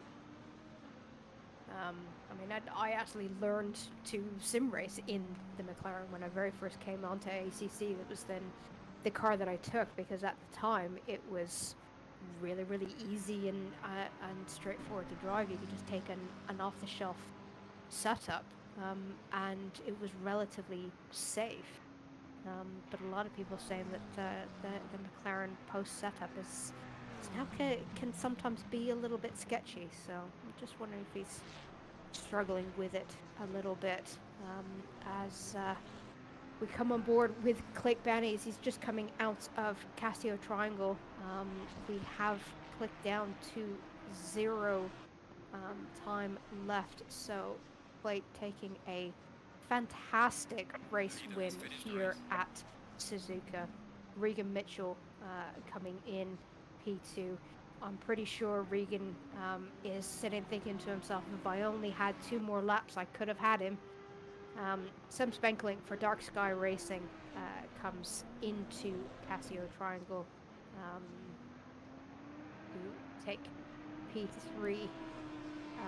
Peter Vernier close behind in the black and orange Sim Racing Holland Ferrari, and Nick Vargas taking the win and the championship for semi-pro. Really, really great drive from Nick Vargas this season. And Dave Jr., D-Dot Racing. Feel really sorry for Dave. He was mixing it up with the top of the championship throughout the season, coming home in P7 after a drive-through penalty mid-race.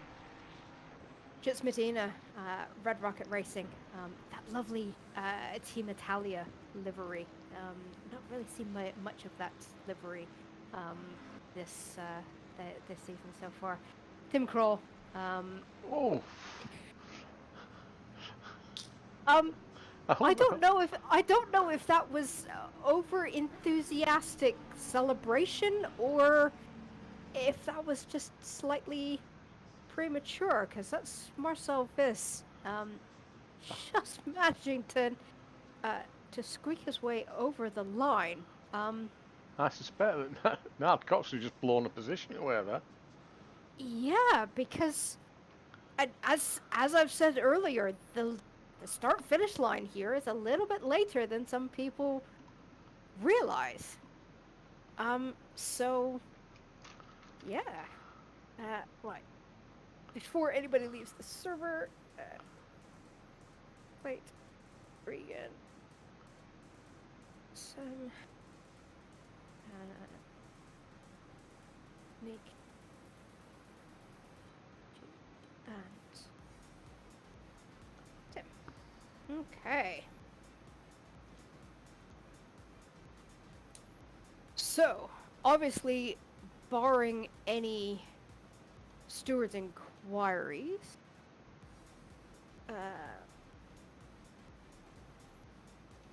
I currently have it as Sem just squeaking P1 in the championship by 1 solitary point on Regan Mitchell. 110 versus Regan sitting on 109. Clay Banny taking P3 with 107. And yeah, congratulations to Nick taking the win and the championship. So, wow. I'd just like to say, I got it right. I said that Clay would win it, didn't I? You did, yeah. Yeah, there's the first. Oh, will you stop doing that, Christopher?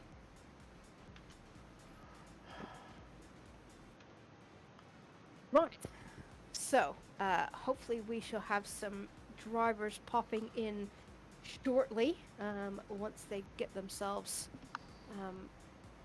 sorted and extracted from their rigs. And lo and behold, we have Nick Vargas. Let's start with Nick. Good evening, Nick. Congratulations. Good evening. Thank you. Thank you.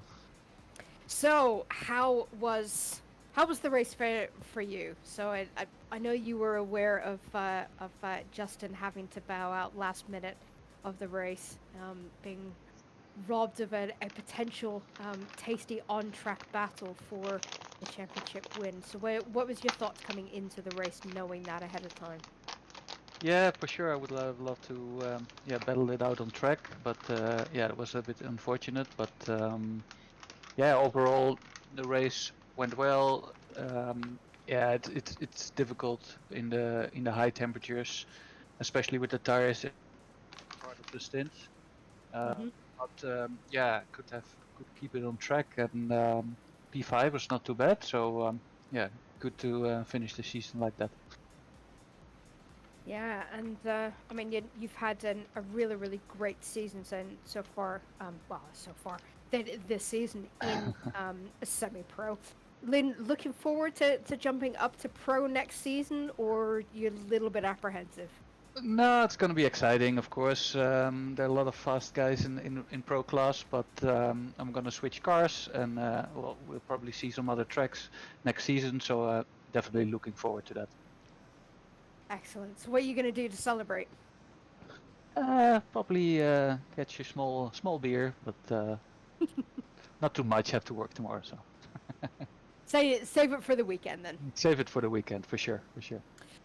Well, it's been fantastic having you in the championship this season. You give us some really great on-track battles, and yeah, we really look forward to seeing you out in the next season championships. So stick with us. We will be announcing the championship for next season coming up shortly. Well, thanks very much, and thank you for all the streams all the season, and Chris for the phenomenal camera work, of course, and yeah. Phenomenal. Good to see you back in. right back at you with your Tokyo drift. We caught it on camera. That was fantastic. Yeah. Oh wow, I have to watch that back then, because yeah, it was slippery and sliding due to the temperatures. But yeah, Lynn looked fantastic from our point of view. Good. Right, so let's bring in some of our semi-pros. We've got all of them. Let's bring them all in so we can have a chat. And let us start with Sem Spenkelink. Good evening, Sem. Good evening, Sam.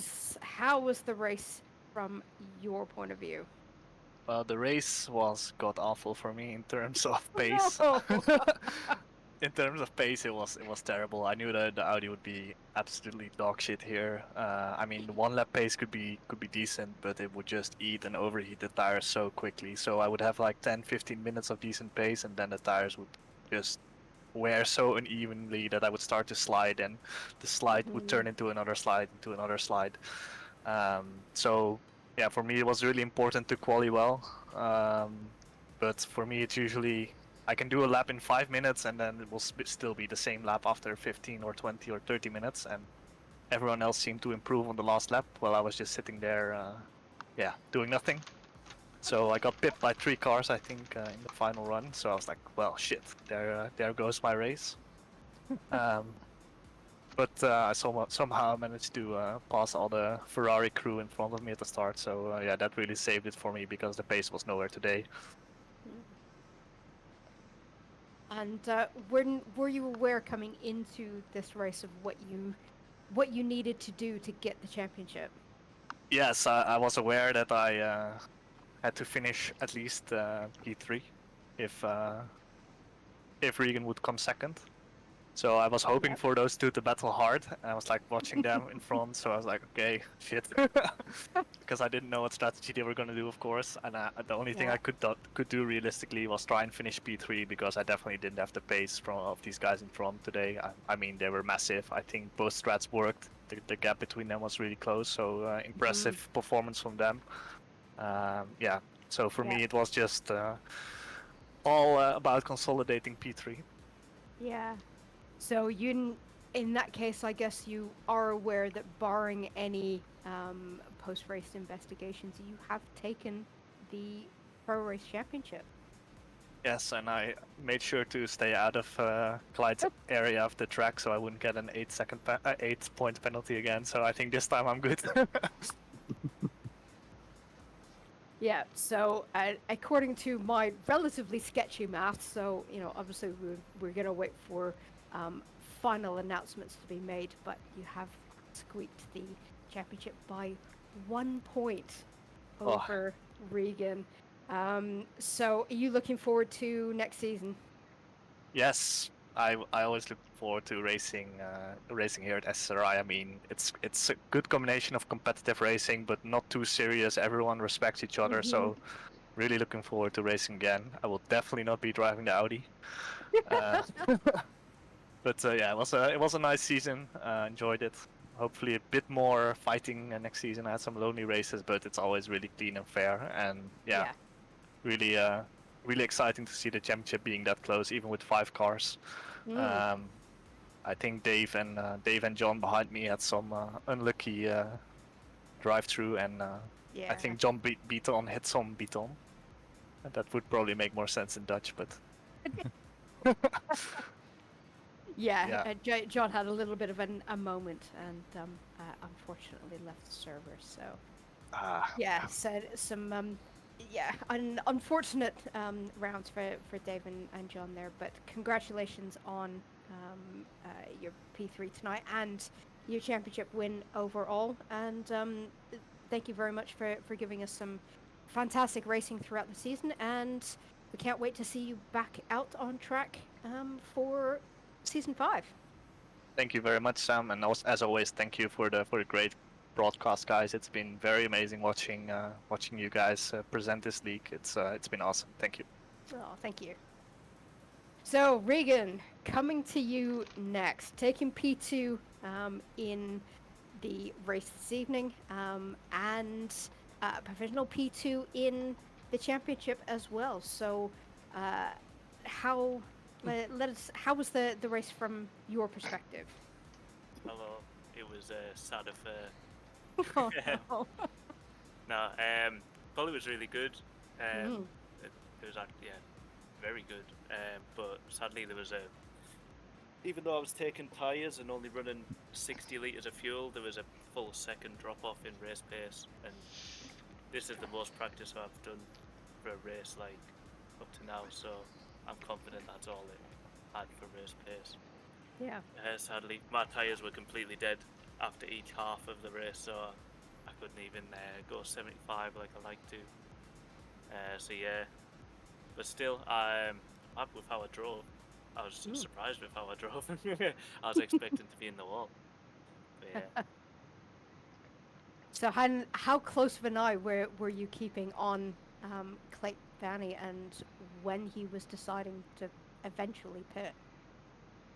Yeah, so seeing him do the same pace behind me, I thought like, oh, he must just be on the same strategy and the drop-off must be the same for everyone. But no, he didn't pit, and I was like, this is fine. And then he didn't pit 5 laps later, and I'm like, it's not fine anymore. Yeah.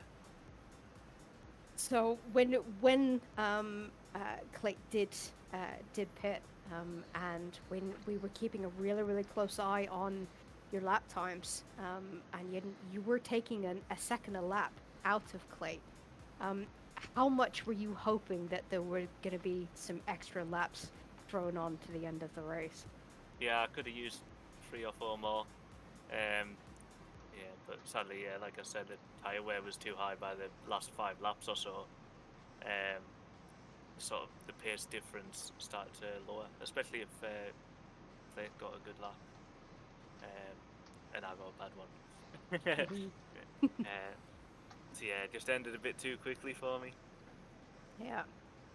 Well, you've given us some fantastic racing throughout then the championship. What are your plans for the off season? Going to be doing a lot of racing or taking a bit of a break from the rig?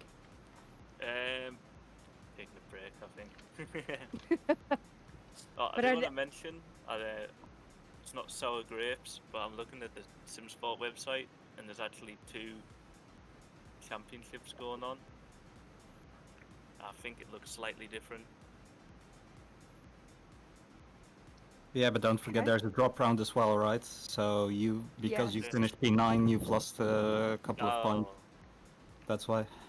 Damn it. Yeah. Sorry, Regan. Why are you going to take this from me again? Wait, but you might have won. Wait, you might have won the. What is it? You might have not won overall, but I think you've won Pro though still. Oh yeah, that's what I was talking about. Because you were like 3 points behind Sam, and I think, yeah, actually you've equaled it, so it might be on who's got the most wins, P2s or whatnot. Oh my goodness. Because P2 gets 21 points and P3 18, if I'm correct, right? Yeah. That's correct. Yes. Yep. Alright, yeah, so you're equal on points, basically. I And think Pro- we're both 4 points behind on each, but I think I got 3 on... I think I was 5 points behind on overall, and 3 points behind on Pro. But I'm not too sure. Seeing... Hence why I've been saying all evening that any maths that I do are completely and utterly provisional. No doubt the official announcements will be made very, very shortly. But Regan, thank you very, very much for joining us. We really look forward to seeing you out on track with us next season. Thank you. And We'll be there. let's come over to our race winner this evening, Clayt Banny. Congratulations on taking the final round win. Was the strategy planned from the beginning, or was it something you decided on the fly as you were coming to the grid? The strategy was planned from the beginning. I was always planning on not switching any tires, and when I started on P2, I was also thinking, okay, you know what, Regan might also not take tires and take a full tank. So I just took a bit more fuel just to be covered with that eventuality if I were to get stuck behind Regan, but in the end, luckily for me, he decided to change tires, and that's really where my race came alive, because at the start I thought, oh wow, he's got amazing pace. If he's taken full tank or even like something similar to me, then there's no chance for me to win it. But that's why I was always in the mindset of don't give up, try to stay close, because you never know what's gonna happen. And yeah, luckily for me, at least Regan decided to pit halfway through and also take tires, which I, to be fair, also did not expect. So yeah, luckily there, that's really when my race started to get alive. I mean, I'm not sure if you saw, but I had a massive moment in 130 yards at one point where it was pretty much code brown, and I thought, yeah, it's race over, but I somehow managed to hold on. I don't think we saw that live, but I'm definitely gonna have a look back through the stream and look out for that. So whereabouts was that in the race? Was that relatively early on? It should be somewhere around the middle, like 10 minutes, I think, before Regan pitted. Around, what is it? Yeah, around that area, I think. Okay. So yeah. How was the tire management for you? Obviously, you decided right from the very beginning that you were going to be taking tires. So was it something that you were consciously keeping an eye on and trying to drive as smoothly as possible to keep those tires alive, or was it just drive it like you stole it and hope for the best? I think somewhere in the middle around it. I mean, I still try to push every lap, but of course, once you start you try to still avoid the slides, because that's just gonna lose you both lap time and tire wear. And I knew, especially from practice, that like the first couple of laps were gonna be decent. Then after I think 10-15 laps, I knew there was gonna be a big drop off, but after that, the tires could stay relatively consistent. So I knew that that is sort of where the race really had to develop. And yeah, I mean the struggle wasn't even necessarily with wear, which it was bigger because of the high temps, but mostly with the balance as well. Just having those small slides. I mean, the smoother you drove, the more lap time you got. So it was pretty much keeping that in check. Excellent. Well, thank you very much for giving us some fantastic racing throughout the season. You've had a really, really great, consistent season for the most part. Are we likely going to see you back for season 5? I hope so. I mean, it depends on how real life develops at this point, but if everything goes alright, then I should be able to. If I'm not joining for the whole championship, I should at least be able to join for a couple of races. Yeah. Well, But we definitely look forward to seeing you out on track. You've given us some fantastic racing to watch, so thank you very much. Congratulations on you win this evening, and we look forward to seeing you out on track again soon. Yeah, and thank you guys for the broadcasting. It has been amazing this season, and hope to see you also back next season. Excellent. That's great. Thank you very much. So, Chris, that is season 4, tier 1, done and dusted. And I've got to say, it has been probably one of the most exciting seasons that I have, certainly that I've commentated on, and very much probably the best season that I've seen out of Simsport so far. I'm actually going to go out on a limb and say that. Would you agree? I would. Both tiers have been fantastic racing. It's been enjoyable to watch, enjoyable to broadcast, and I don't want to start singing "So the End Is Near." No, please don't. Because it's not been raining today up in Manchester for a change, so. Oh, wait, we actually had sunshine down in the south today for a change, but Stop blinking bragging. cold. I know. Just because you get the sun. I know. I remember seeing the sun once. Anyway. Anyway, we have some announcements to make, don't we? We do. Thanks We for do. reminding me. Yes. I nearly went to the close then. So part of my job. So yes, I hinted at the beginning of the stream that we were going to be talking about next season, and we can now reveal dates and tracks for season 5 of SSRI GT3 championships. So we're going to be switching the broadcast nights. So tier 1 will be racing first. We have 5 rounds lined up for you next season, starting with the wonderful and mesmerizing Paul Ricard on January 5th, followed by the Mountainous Circuit of Americas. Really, really love that track. Haven't had a chance to drive it anywhere near as enough. Then we head over to Brands Hatch for round 3 on February 6th. Then we head to Pinball in the Mountain with Bathurst on February 20th. Rounding out the season, we head to round 5 Valencia on March 5th, which is going to be I think this is going to be a really, really interesting season finale. Newest track to the ACC platform, and I think we'll be able to tell those drivers who have spent some time on it versus those like me who've not even turned a wheel on it yet.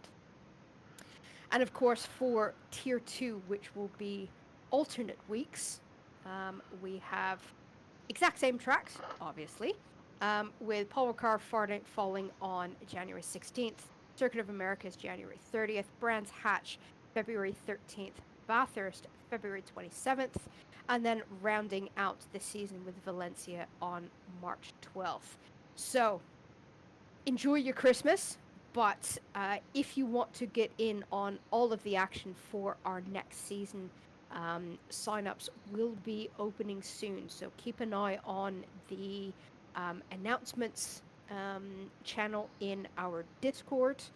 And I very, very much look forward to seeing all of you out on track fighting it out, and yeah, just sharing the Simsport Racing community enthusiasm for sim racing. Cannot wait.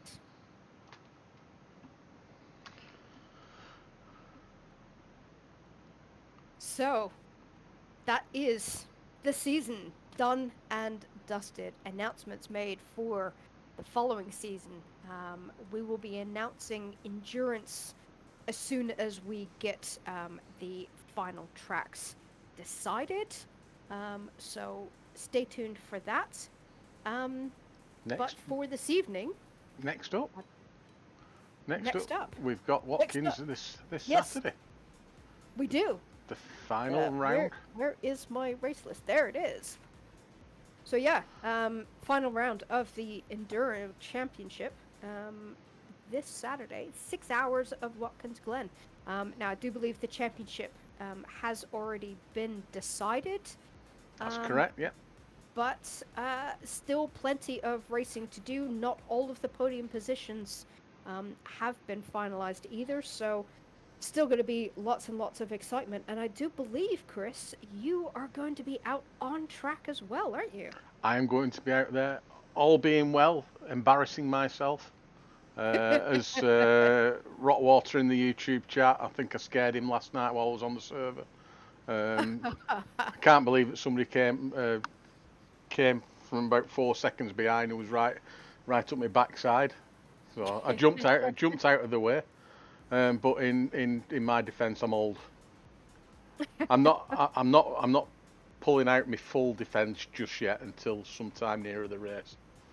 Right. Okay. But it's nice to know that you've got one pre-prepared. Oh, absolutely. You've got to be. You can't be a proper racing driver if you haven't already got your excuses laid out. Yeah. But right. Yeah, looking forward to that. Fantastic. I am looking forward to it as well. And I do believe that is now definitely it, isn't it? There's nothing else I've forgotten. No, I don't think you forgot anything else. No. I So, would like to say though, Sam, thank you Yes. very much for all your commentary this season. It's been fantastic. Been great working with you, and I look forward to continuing in a sort of fashion for the next rounds, for the next season next year. I definitely do as well, and I absolutely share that sentiment. You've been fantastic to work with, really, really good fun. And I really hope that everyone in YouTube has enjoyed the commentary as much as I have. Yeah, definitely looking forward to next season. But for now, that is it. Thank you very much from myself and Chris Hill, everybody here at SSRI. Have a fantastic evening, and we will see you next season. Thank you. Goodbye.